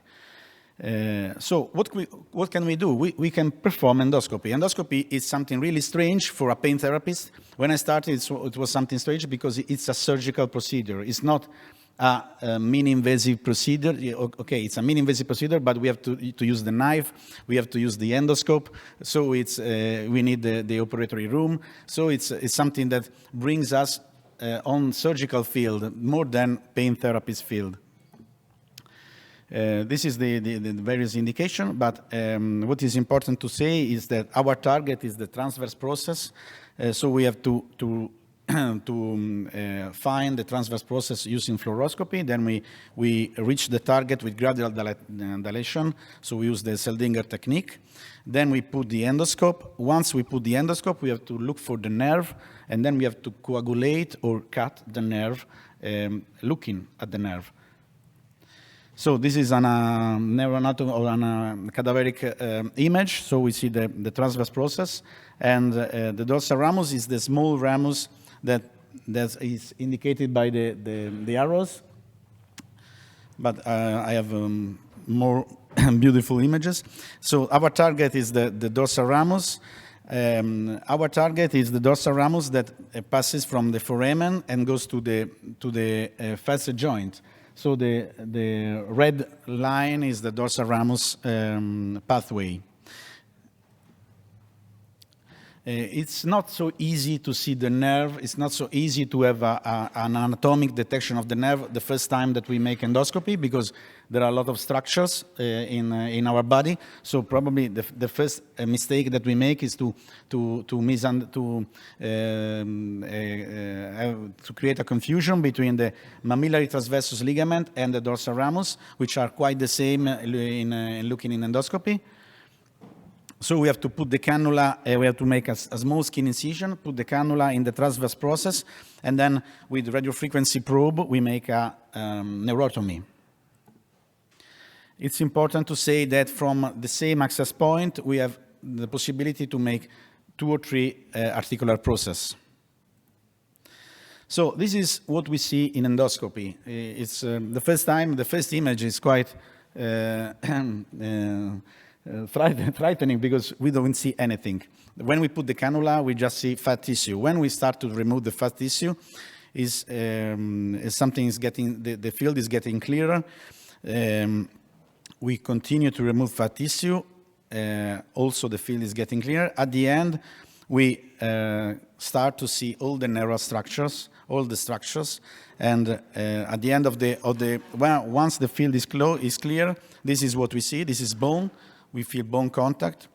This is the lateral joint that on the left side. Then we see the ligaments. Then we see the dorsal ramus. As you see, the dorsal ramus is really evident when you have a small practice with endoscopy. And this is the big difference with the radiofrequency. With radiofrequency, you have no idea of the structure that you're passing, or you have no idea of the target. With this procedure, you see exactly the dorsal ramus.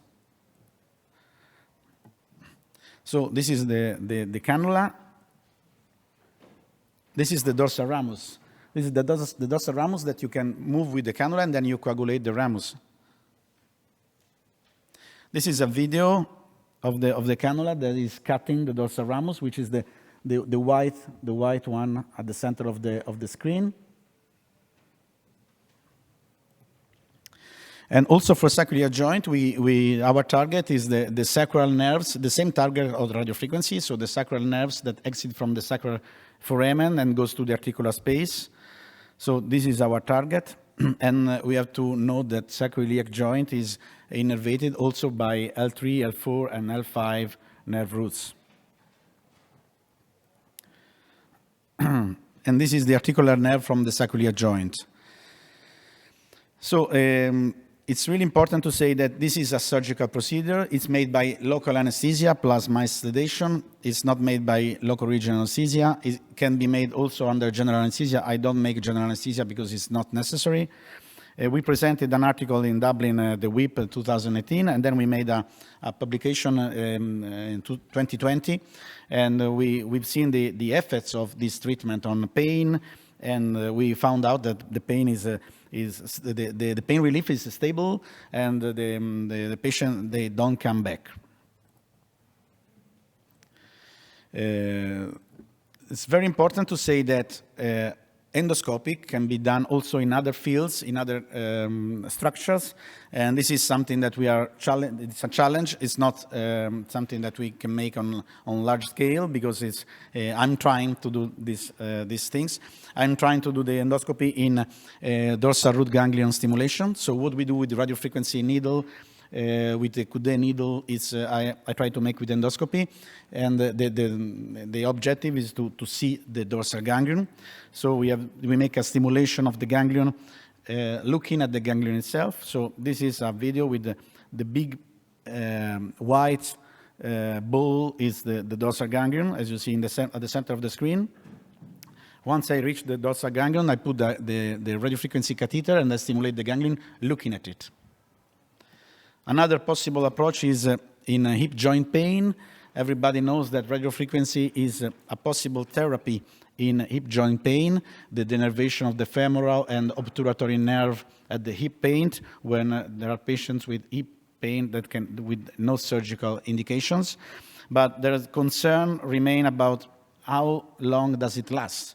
With endoscopy, I put the endoscope on the hip joint and I try to see the femoral and obturatory nerve, and I say that we've seen it. This is the femoral nerve under endoscopic vision, and in this case, we don't make a neuromodulation. In this case, we make a neurotomy of the nerve, which is the same that we make with radiofrequency. Another possible approach in shoulder pain, so my target is the suprascapular nerve. We made also a case report here, and I put the endoscope, then I put the catheter just to detect the nerve, and this is the suprascapular nerve. As you see, the white line is the suprascapular nerve, and I made a stimulation endo-guided. Another possible approach is the saphenous nerve at the knee. So when we make the neurotomy of the knee in knee pain with no surgical indication, I try to make a neurostimulation with radiofrequency of the saphenous nerve. I detected the saphenous nerve with an endoscope just to see if it was possible to see the nerve. And we found out the nerve, and then we stimulated with radiofrequency. Also, the piriformis syndrome is something that we can treat. And thank you.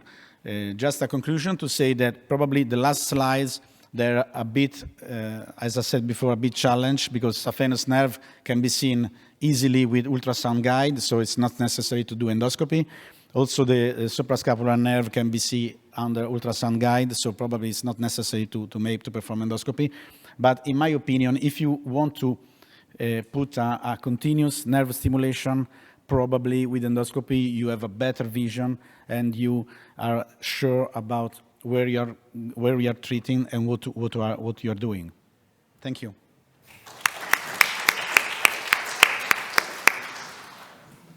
Thank you very much, Dr. Stefano. Our next speaker is Dr. Tolga Ergonen from Turkey with the conference Ultrasound Support in Invasive Pain Management. Doctor, please. Good morning, everyone. Do you hear my voice? Yeah. Excellent. Okay. Thank you so much. Thank you so much, everyone. And thank you so much for Dr. Varassi for the kind invitation. Let me share my screen, please. Hello and welcome to the Roma Pain Days again. This is Tolga Ergonen. The next 30 minutes, I will be talking about ultrasound support in invasive pain management. This is my declaration. I'm a board member or faculty dean, school, academy, and school, but I have no financial interest in groups, society, or pain school. I use many books or application as a reference for this presentation. You can find each slide which application I used for preparing that slide. Ultrasound is becoming more widely used in pain medicine due to numerous advantages over conventional radiologic imaging modalities. The growing number of publications and ultrasound-guided interventional pain workshops have aided to spread all around the world of ultrasound in pain medicine in clinic practice. The question is, why should we use ultrasound? This is a real cadaveric picture from Anatomage platform. Why we need to use ultrasonography? If you use only fluoroscopy, you can see just this. But we made up of other anatomic structures such as vascular system, nervous system, and musculoskeletal system.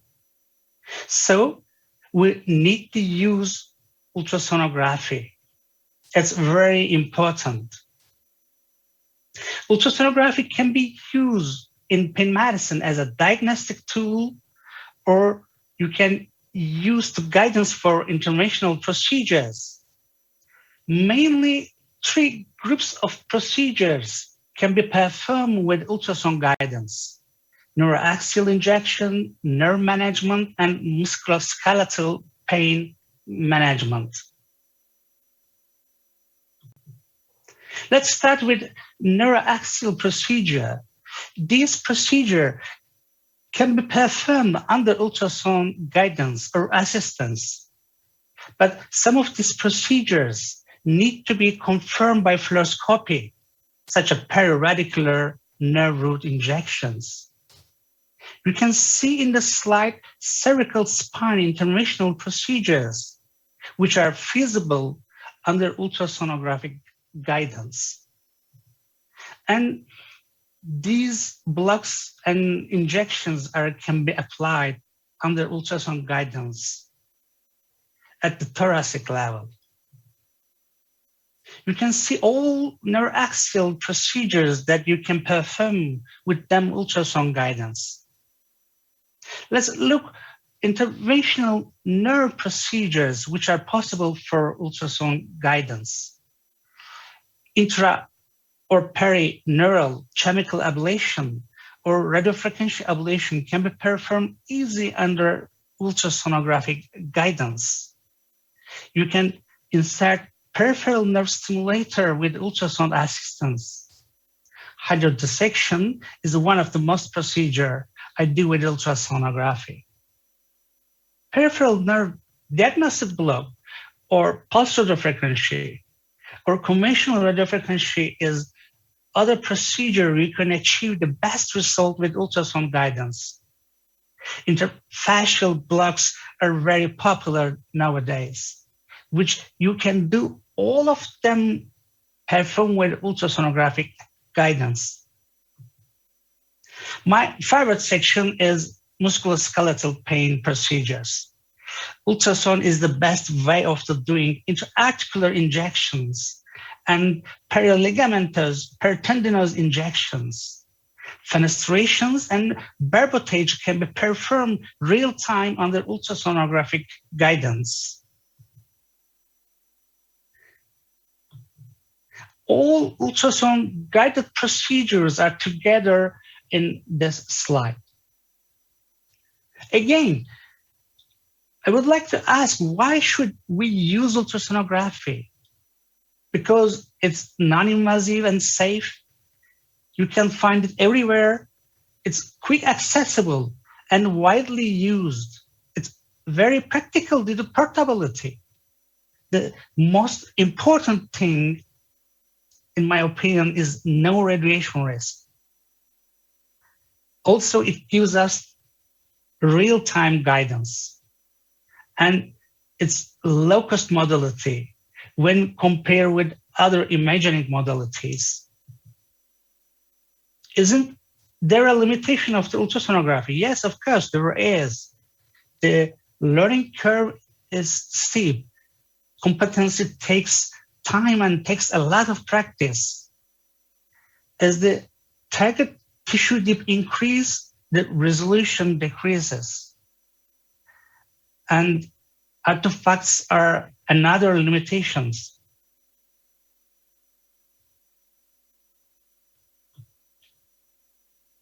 These are advantages and limitations.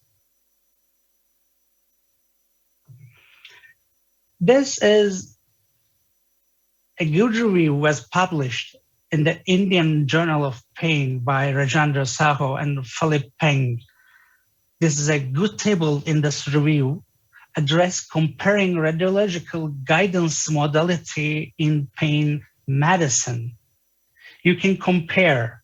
This is a perfect review about role of ultrasound in chronic pain management.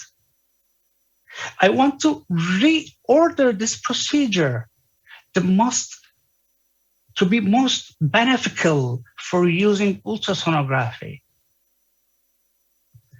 Let's begin with ultrasound guidance in musculoskeletal pain. The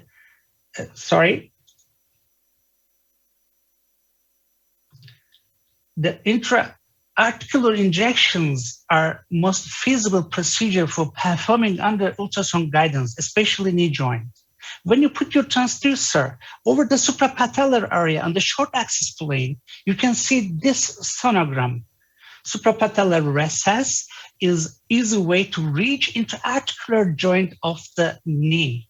You can inject whatever you want. You can inject local anesthetic agent, corticosteroid, PRP, or ozone, whatever you want. You can do this procedure lateral to medial or medial to lateral in plane approach. Or you can put your transducer like this, limb axis view over the suprapatellar recess. And you can see this sonogram. And you can perform your intra-articular injection oblique way, inline oblique way. But you have to pay attention. Don't puncture to the quadriceps tendon. So you should approach to oblique. These are ligaments of the knee joint. You can't see them with fluoroscopy. You need to use ultrasound for doing this procedure. You can see medial collateral ligament in this sonogram. When you put your transducer to the medial side of the knee, you can see the clearly medial collateral ligament. And the short axis view, you can see superficial medial collateral ligament and the deep part of medial collateral ligament. This is great view for the knee ligaments. And this is a lateral view of the knee. When you put your transducer as a long axis, you can see lateral collateral ligament like this. And you can see posterior cruciate ligament as well with ultrasonography. You can see with fluoroscopy, and you can inject something, all the ligaments, paraligaments or tendon. When we talk about ultrasound-guided knee procedure in pain management, the popular procedure is genicular nerve ablation. Genicular nerves along with the genicular artery. You can see them. This is my patient. Genicular artery at the long axis view, and you will see the Doppler of the genicular artery. Let's see. This is a perfect artery. This is a genicular artery. This is the femur, shaft of the femur. Yes, this is great Doppler imaging of the genicular artery.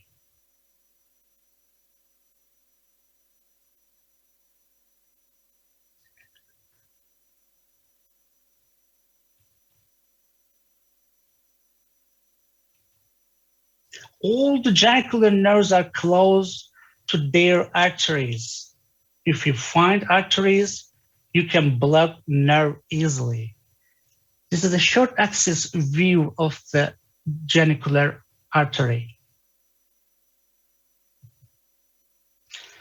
And the shoulder joint is very important joint for the interventional procedure for the musculoskeletal pain management. You can see clearly the long head of the biceps. This is a perfect sonogram of the long head of the biceps. And you can inject real time if you want in plane or if you want out of plane peritendinous or intra-articular injection with ultrasound guidance. Yes, you can diagnose with lots of pathology in the shoulder joint. You can also see the supraacromial bursa and the subdeltoid bursa with ultrasonographic guidance. And you can perform subdeltoid bursa injection as well. This is my patient. He is bicipital tendinitis. You can perform the procedure like this. An AC joint is another big problem when we talk about the shoulder joint. You can evaluate this joint with ultrasonography, and you can perform your procedure with ultrasound guidance. If you want in plane or if you want out of plane. If you want inject into the local anesthetic to this joint with ultrasonography or ozone or PRP, whatever you want. This is out of plane approach to AC joint injection. You can see just needle of the tip of the needle when you are performing a procedure with out of plane approach. And this is a humeral radial joint. you can evaluate and perform all your procedure with ultrasonographic guidance at the lateral side or the medial side of the elbow. Look at this sonogram. This beautiful sonogram showed to us humeroradial joint. This is the radial side, this is the humeral side. You can see the muscle, and this is a joint space. If you like to do this procedure in plane approach, like this, or if you want to do this procedure at a short axis plane, short axis in plane approach. If you have an ultrasound, you can do everything, whatever you want. This is the lateral side of the humeral joint, humeral ulnar joint. This is the medial side. You can perform the procedure like that. And you can see the common flexor tendon, and you can perform your procedure, peritendinous injection, or tenolysis, or something, whatever you want to do with ultrasound guidance. This is common extensor tendon sonogram. This is the lateral side of the medial side. In-plane approach and long axis view of the common extensor tendon.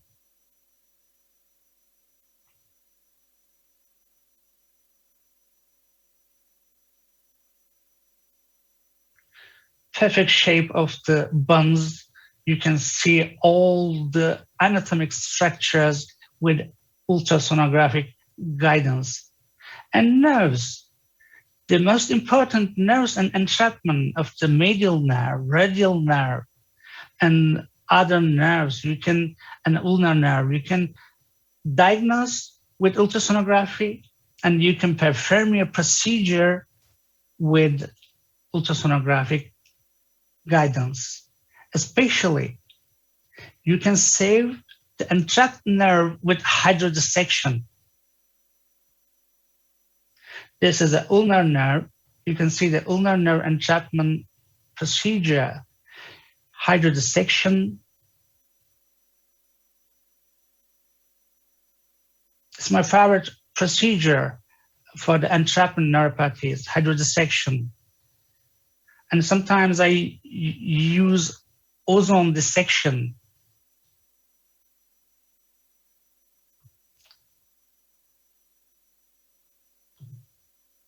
Okay, the hip is another joint that can perform intraarticular injection with ultrasonographic guidance.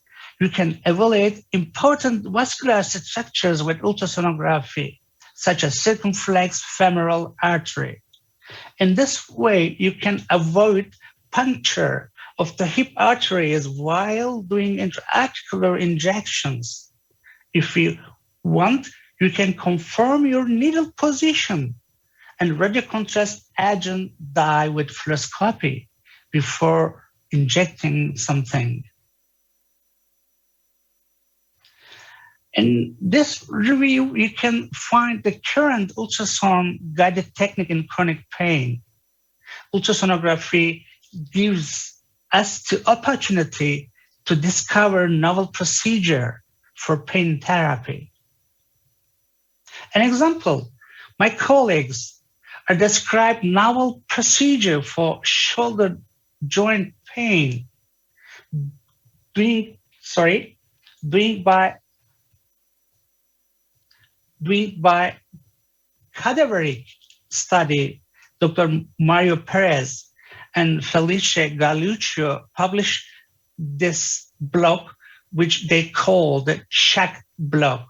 This is a novel block for the chronic shoulder pain management. They did this cadaveric study and they published to us. You can read this paper, scan the QR barcode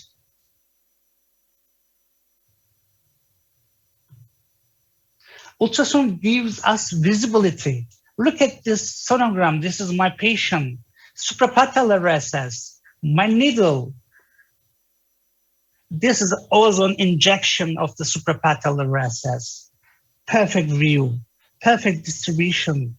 Ultrasound gives this chance to us.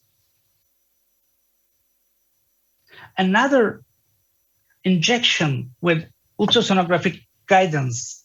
This is a hip joint intra-articular ozone injection. You can see the tip of the needle, the head of the femur, the vascular structures here, the ozone spreads all over the hip joint. And ultrasound give to us sensitivity. This is a sural nerve. This is my patient's sural nerve. The diameter of the sural nerve is 1.4 millimeter. And the perineural space is 0.4 millimeter. This is a perineural ozone injection. It's possible due to ultrasound guidance.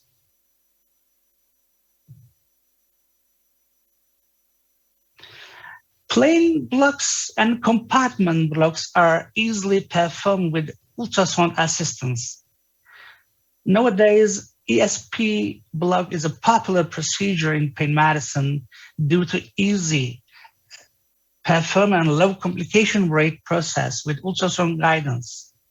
ESP can be doing thoracic area or lumbar level. And thoracic paravertebral block, this is the erector spine block. Why we should use is a procedure, wide range indication. It's very safety with ultrasound guidance. And there is some tips and tricks about the ESP block. Paravertebral block is older than ESP block. This is a paravertebral space, but it's very safe with ultrasound guidance now. Once upon a time, we performed this block with nerve stimulation or loss of resistance technique. Now we are using just ultrasonography for the paravertebral block at the thoracic level.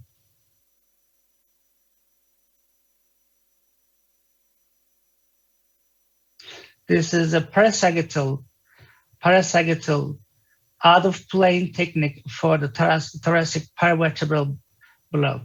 You can see the sonogram when you put your transducer like this at the parasagittal area. This is the tip of the needle. Because this is out of plane technique, you can see just tip of the needle. And the pleura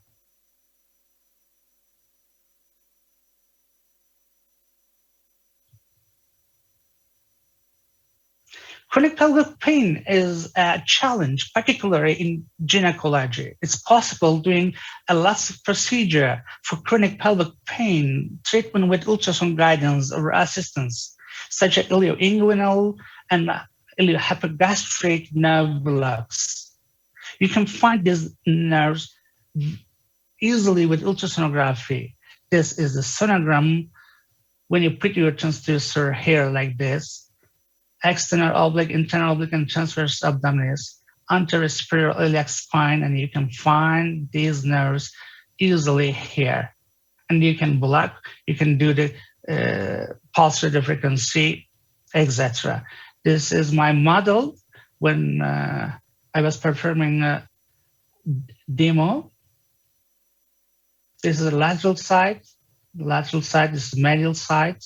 Medial, you can see the anterior superior iliac spine, and this is a lovely nerve here. You can do the hydrodissection or something else. You can find other nerves as well, genitofemoral nerve, branch of the genitofemoral nerves. This is a genital branch of the genitofemoral nerves. It's not easy to find, But sometimes it needs to find and block to diagnostic block to give to genicular branch of the genicular nerve. Another problem is the pedental nerve entrapment. Pedental nerve entrapment is very common in gynecologic area.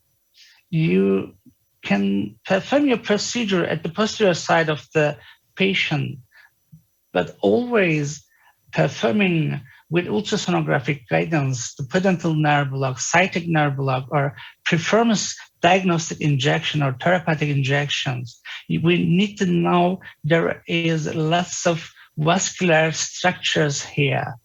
If you don't want to puncture to them, you have to use Doppler imaging like this.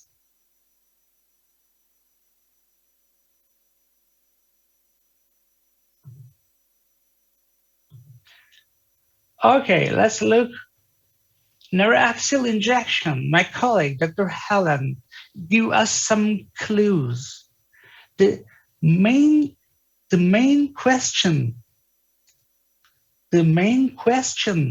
is ultrasound-guided spine injections safe or not? Indeed, there is lots of advantage, but it's really safe enough? Safety recommendation for ultrasound-guided spine injection is a comprehensive book about this issue. Let's look some procedures. An example, cervical selective nerve root injection. The patient position like this and put your transducer over the neck, and your sonogram can be like this. You can see the posterior and anterior transverse process and the nerve and the needle. The most good way the performing cervical selective nerve root block is posterior to anterior side. This is more safe than anterior to posterior approach. This is reverse ultrasound anatomy illustration of this sonogram. The reverse anatomy illustrations are easy way to learning sonoanatomy. And this is a C6 level. You can see the C6 posterior and anterior tubercle and the nerves. Always you have to use Doppler imaging for the avoiding puncture of the vascular structures, especially if you are working at the knee level, at the cervical levels, right? This is a facet joint. You can see the zygofascial joint here, like this. This is a reverse anatomy picture. When you put your transducer longitudinally, like this, you can see all the facet joints, and you can perform your procedure in plain real time.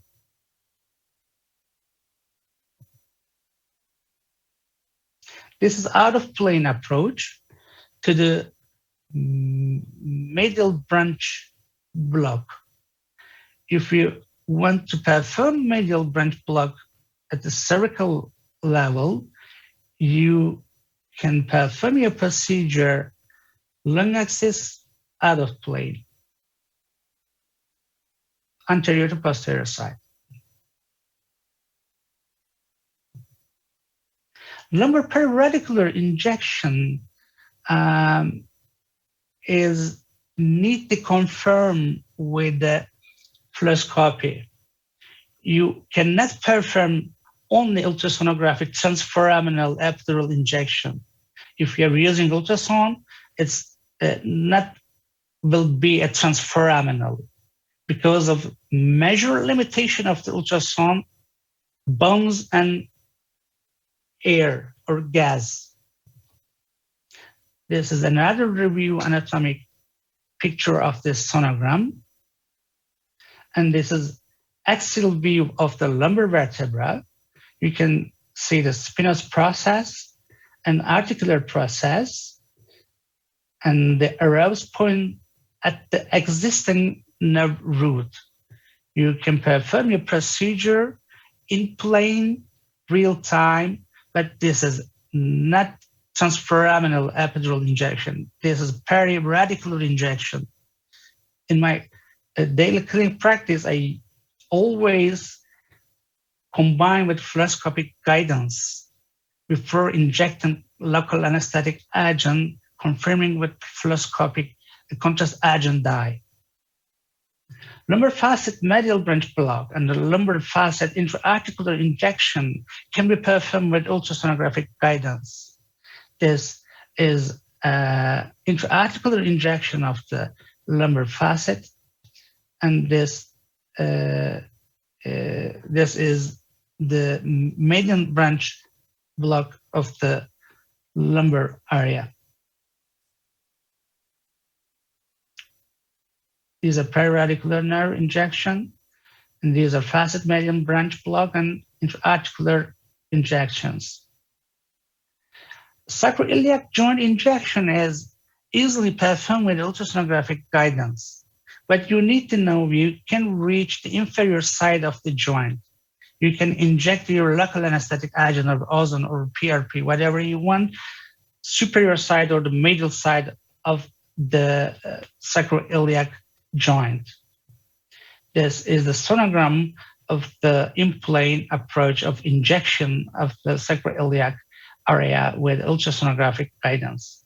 Caudal epidural injection is easy performed with ultrasonographic guidance, but you need to confirm with fluoroscopy. This is a long axis in-plane view of the sonogram of the caudal epidural injection. Take-home message. This is act as a pain and palliative care center. Combining fluoroscopy with ultrasound is give us the best results. In this way, avoiding complications are possible. And the last take-home message, please, first do not harm. Thank you for your attention.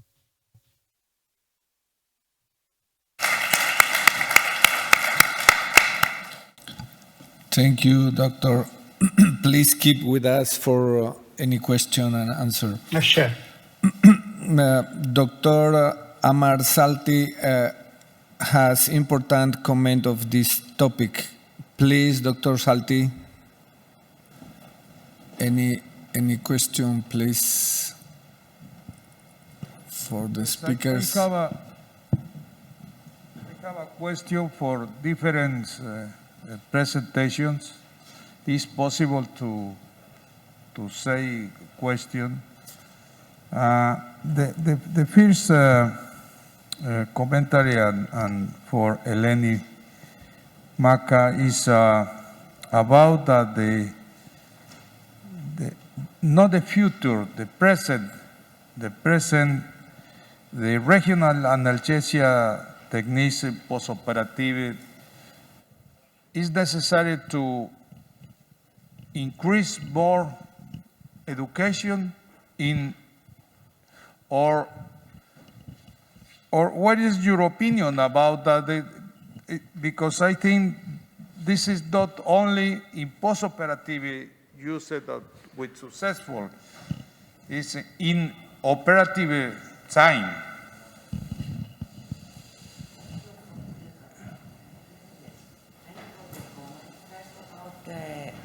The necessity for education.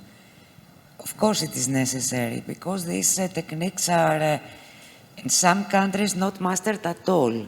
And if you see the surveys, even from the United States, you will not see a survey saying that this block is applied by 95% of anesthetists. 10, 15, maximum 20, meaning that we have a long way to go. The good thing is that training is happening now, and it's happening in many simultaneous spots. And you see from some surveys again of people who didn't know before and were trained, how they appreciated this kind of training. So regarding your first question, I think it's very clear.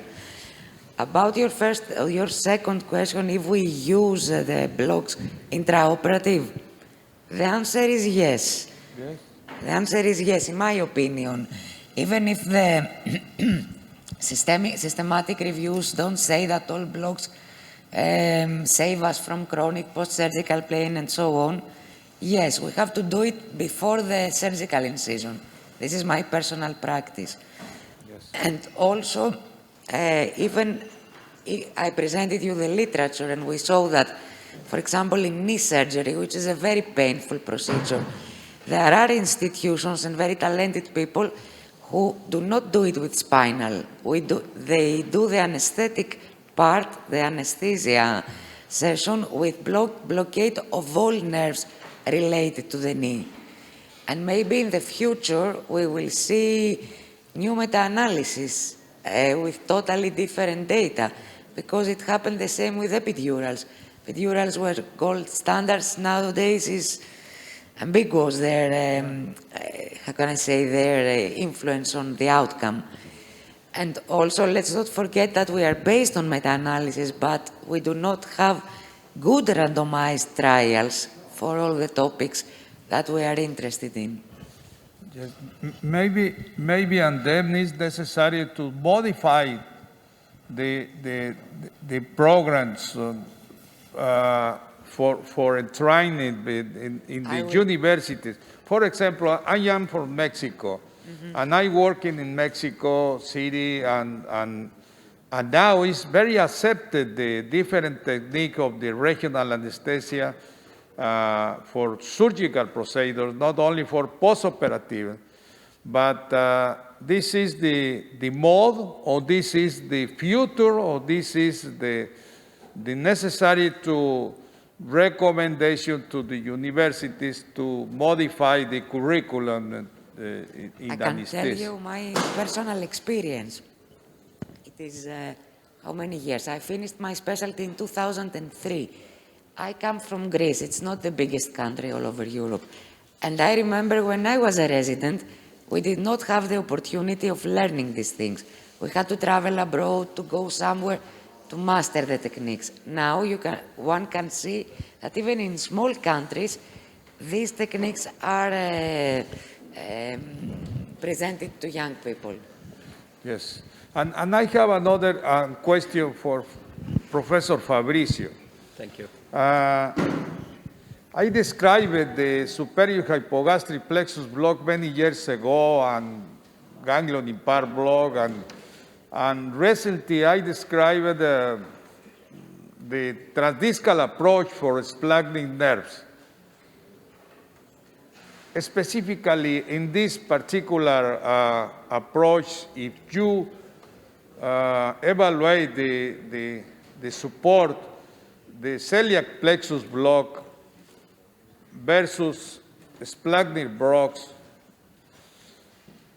through the different options that exist reported, I think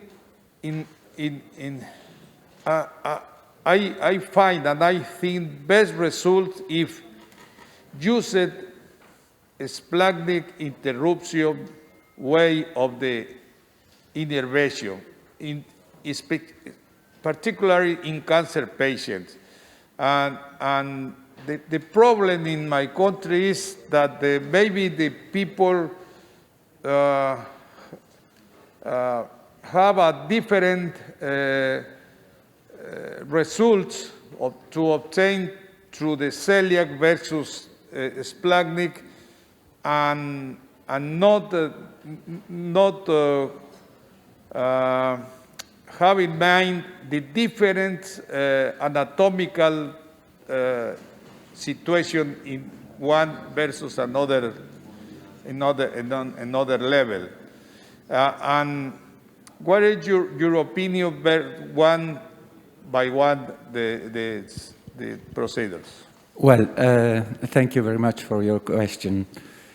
I think that this is the main problem of interventional therapies, because we have a huge variability in patients that not always is being considered in papers and in the list the patients to considered. And this is one of the mainly mistake in our literature, I think. The other one is that a lot of papers, a lot of review are not very adherent to a logical and a strictly way to depict the review. And this can induce a lot of mistakes. So if we have a strictly homogeneous population of patients, very selected, the same kind of pathology, the same diffusion of the cancer, and it's very important to respond, is only visceral pain or is it also somatic pain? Yeah. This is the questions that we can't have, at which we can't have always an answer. And in literature, very often there is a lot of patients not clearly selected. And this is my opinion. And what is your opinion about in this particular palliative procedures in cancer pain, what the patient present mixed pain, and some the critical for the interventional area of the intervention through the sympathetic system is not good for some people, and say, no, apply at the pump, no problem. Yeah, I think if we have only visceral or mainly visceral component of pain, the splanchnic nerves or soleus plexus nerve could be the right option. But if we have also somatic kind of pain, I prefer intrathecal drugs delivery for this patient, especially if we have a kind of an incident kind of pain, because there's no other way to treat incident pain. Pathological fractures, vertebral pathological fractures, or so on, can be reduced only by the intrathecal infusion, because local anesthetic probably is the only drugs that can be useful for this kind of pain. Thank you. Thank you. And I have another question. Moderator, is possible to use the... Yeah? It's possible that para usted. What is your opinion about the only is necessary to recommended endoscopic procedure approach in some specific peripheral nerves? Because in your very nice presentation include spinal and different and other levels. And my opinion, personal my opinion, for example, in the vertebral approach of the medial branch, many people don't have necessities of the only approach one level, maybe 2, 3 levels, and bilateral. In the practical situation, what is your recommendation in this particular?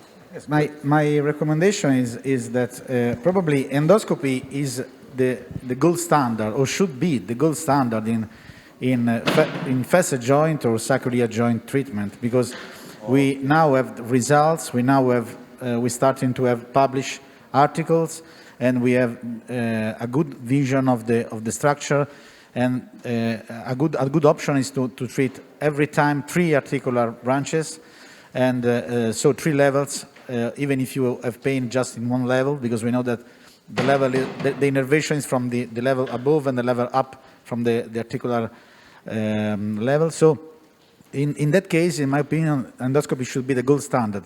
In all the other cases, in peripheral nerves, I'm just trying to see what happens, because I make a lot of radiofrequency treatments, but in my opinion, sometimes radiofrequency is something that you are not, I'm never sure about the result, because I don't know if I'm enough near to the nerve or not. So I have some patient with really good results, some patient with bad results, and I don't know why. So I try to make endoscopy. Probably in suprascapular nerve, it could be an option. Probably in a hip joint could be an option. In saphenous nerve, I say it's, we have ultrasonography, so it doesn't. We don't need endoscopy probably, but I'm trying. The most important thing is that we should improve our instrumentation, because we need smaller endoscopic cannulas to perform the procedure. Because my endoscopic cannula, the industry that made a specific cannula for pain therapy is smaller than the one used for discectomy, the one used for spine surgery, but it's not so small. So probably if we have a smaller cannula, we could do many more procedures. Thank you so much. Riccardo, I apologize. I want to ask a question also to Professor Ergoninc, who is listening from Turkey. And we had a beautiful presentation. First of all, welcome to Ammar Salti, who is waiting to give his wish to the speakers. But I want to ask a question. We had this presentation on endoscopy, and your excellent presentation on ultrasonography. Do you think that there is some possibility to mix these two important advancements of technology to increase the results with interventional pain management? Tolga, this is for you. Okay, thank you for this question, Dr. Varasi.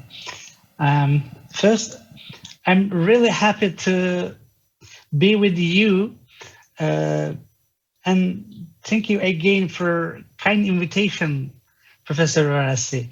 So, I believe that the ultrasonographic guidance or assistance or support will be beneficial effects day by day, parallel to the technological improvement. But our goal is not performing all the procedure, just ultrasonography. Our goal is, the first goal is the do not harming. So sometimes ultrasonography is superior than fluoroscopy. Sometimes they are very good friends.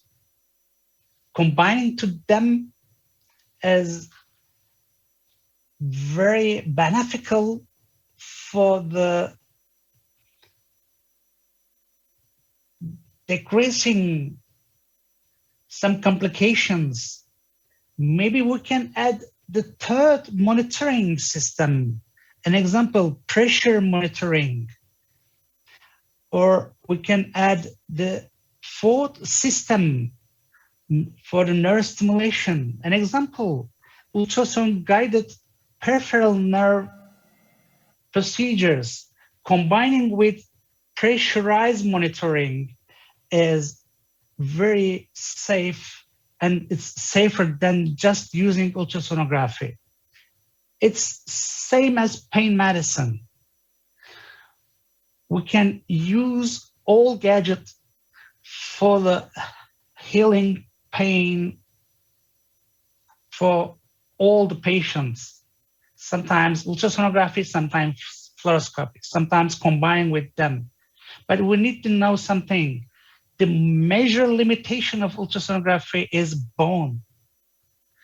If there is bone, the ultrasound doesn't work there. But the anatomic structure doesn't cover with bone, the ultrasound showed to this anatomic structure is the best way. And other problem is air. I'm using ozone therapy for the interarticular, for the peritendinous. You see, when you inject ozone, the sonogram will disrupt. So you cannot see anatomic structures clearly. I believe that we don't need a human to do ultrasound about bone problem. We can pass this problem with fluoroscopy or other gadgets. We have to combine. Yeah, great comment. Thank you very much, Dr. Toga. It's a pleasure having you with us here. And thank you so much, Professor Verazzi, for this excellent question, because it goes back to the education. And when we look at the courses that we are delivering and all the courses around the globe, I think this combination, ultrasound and fluoroscopy, is something that we need to think seriously about it, because accuracy is much more important, and safety. So for very peripheral nerves, nerve blocks or ablation, yeah, you can, that's for saphenous, for tibial nerves, for things very peripheral, yeah, you can do it purely ultrasonography guidance. But for many of the blocks, we need to think about the cuff technique, the combined ultrasonography and fluoroscopy technique, which makes the accuracy much more important. Yeah, this is my comment on this question. Yes. Exactly. Okay, we are on time. Thank you so much for the fantastic presentation. Okay, one more. Okay, thank you very much to all the speakers for excellent and inspiring presentations. You know, I just want to be the devil's advocate. I'm not in doubt that peripheral nerve blockage really are effective in the short run, but what about in the long run? I am a gastroenterologist. I deal with chronic pancreatitis and pancreas cancer pain. I have an ongoing dispute with my colleagues in endoscopy and surgery that does very invasive procedures in these patients. And recently I published a paper in GOT where we looked into all the literature about invasive management, not only in chronic pancreatitis, but also in other painful conditions. And we could not see any evidence for a long-term effect. Especially the placebo effect was up to 50%. And I was just wondering, do we have any good RCTs for peripheral nerve blockage, looking into not only the short-term, but also the long-term efficacy?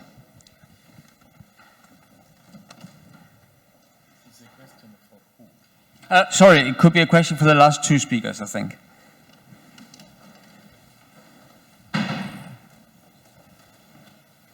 Please, Doctor. I agree with you. It works.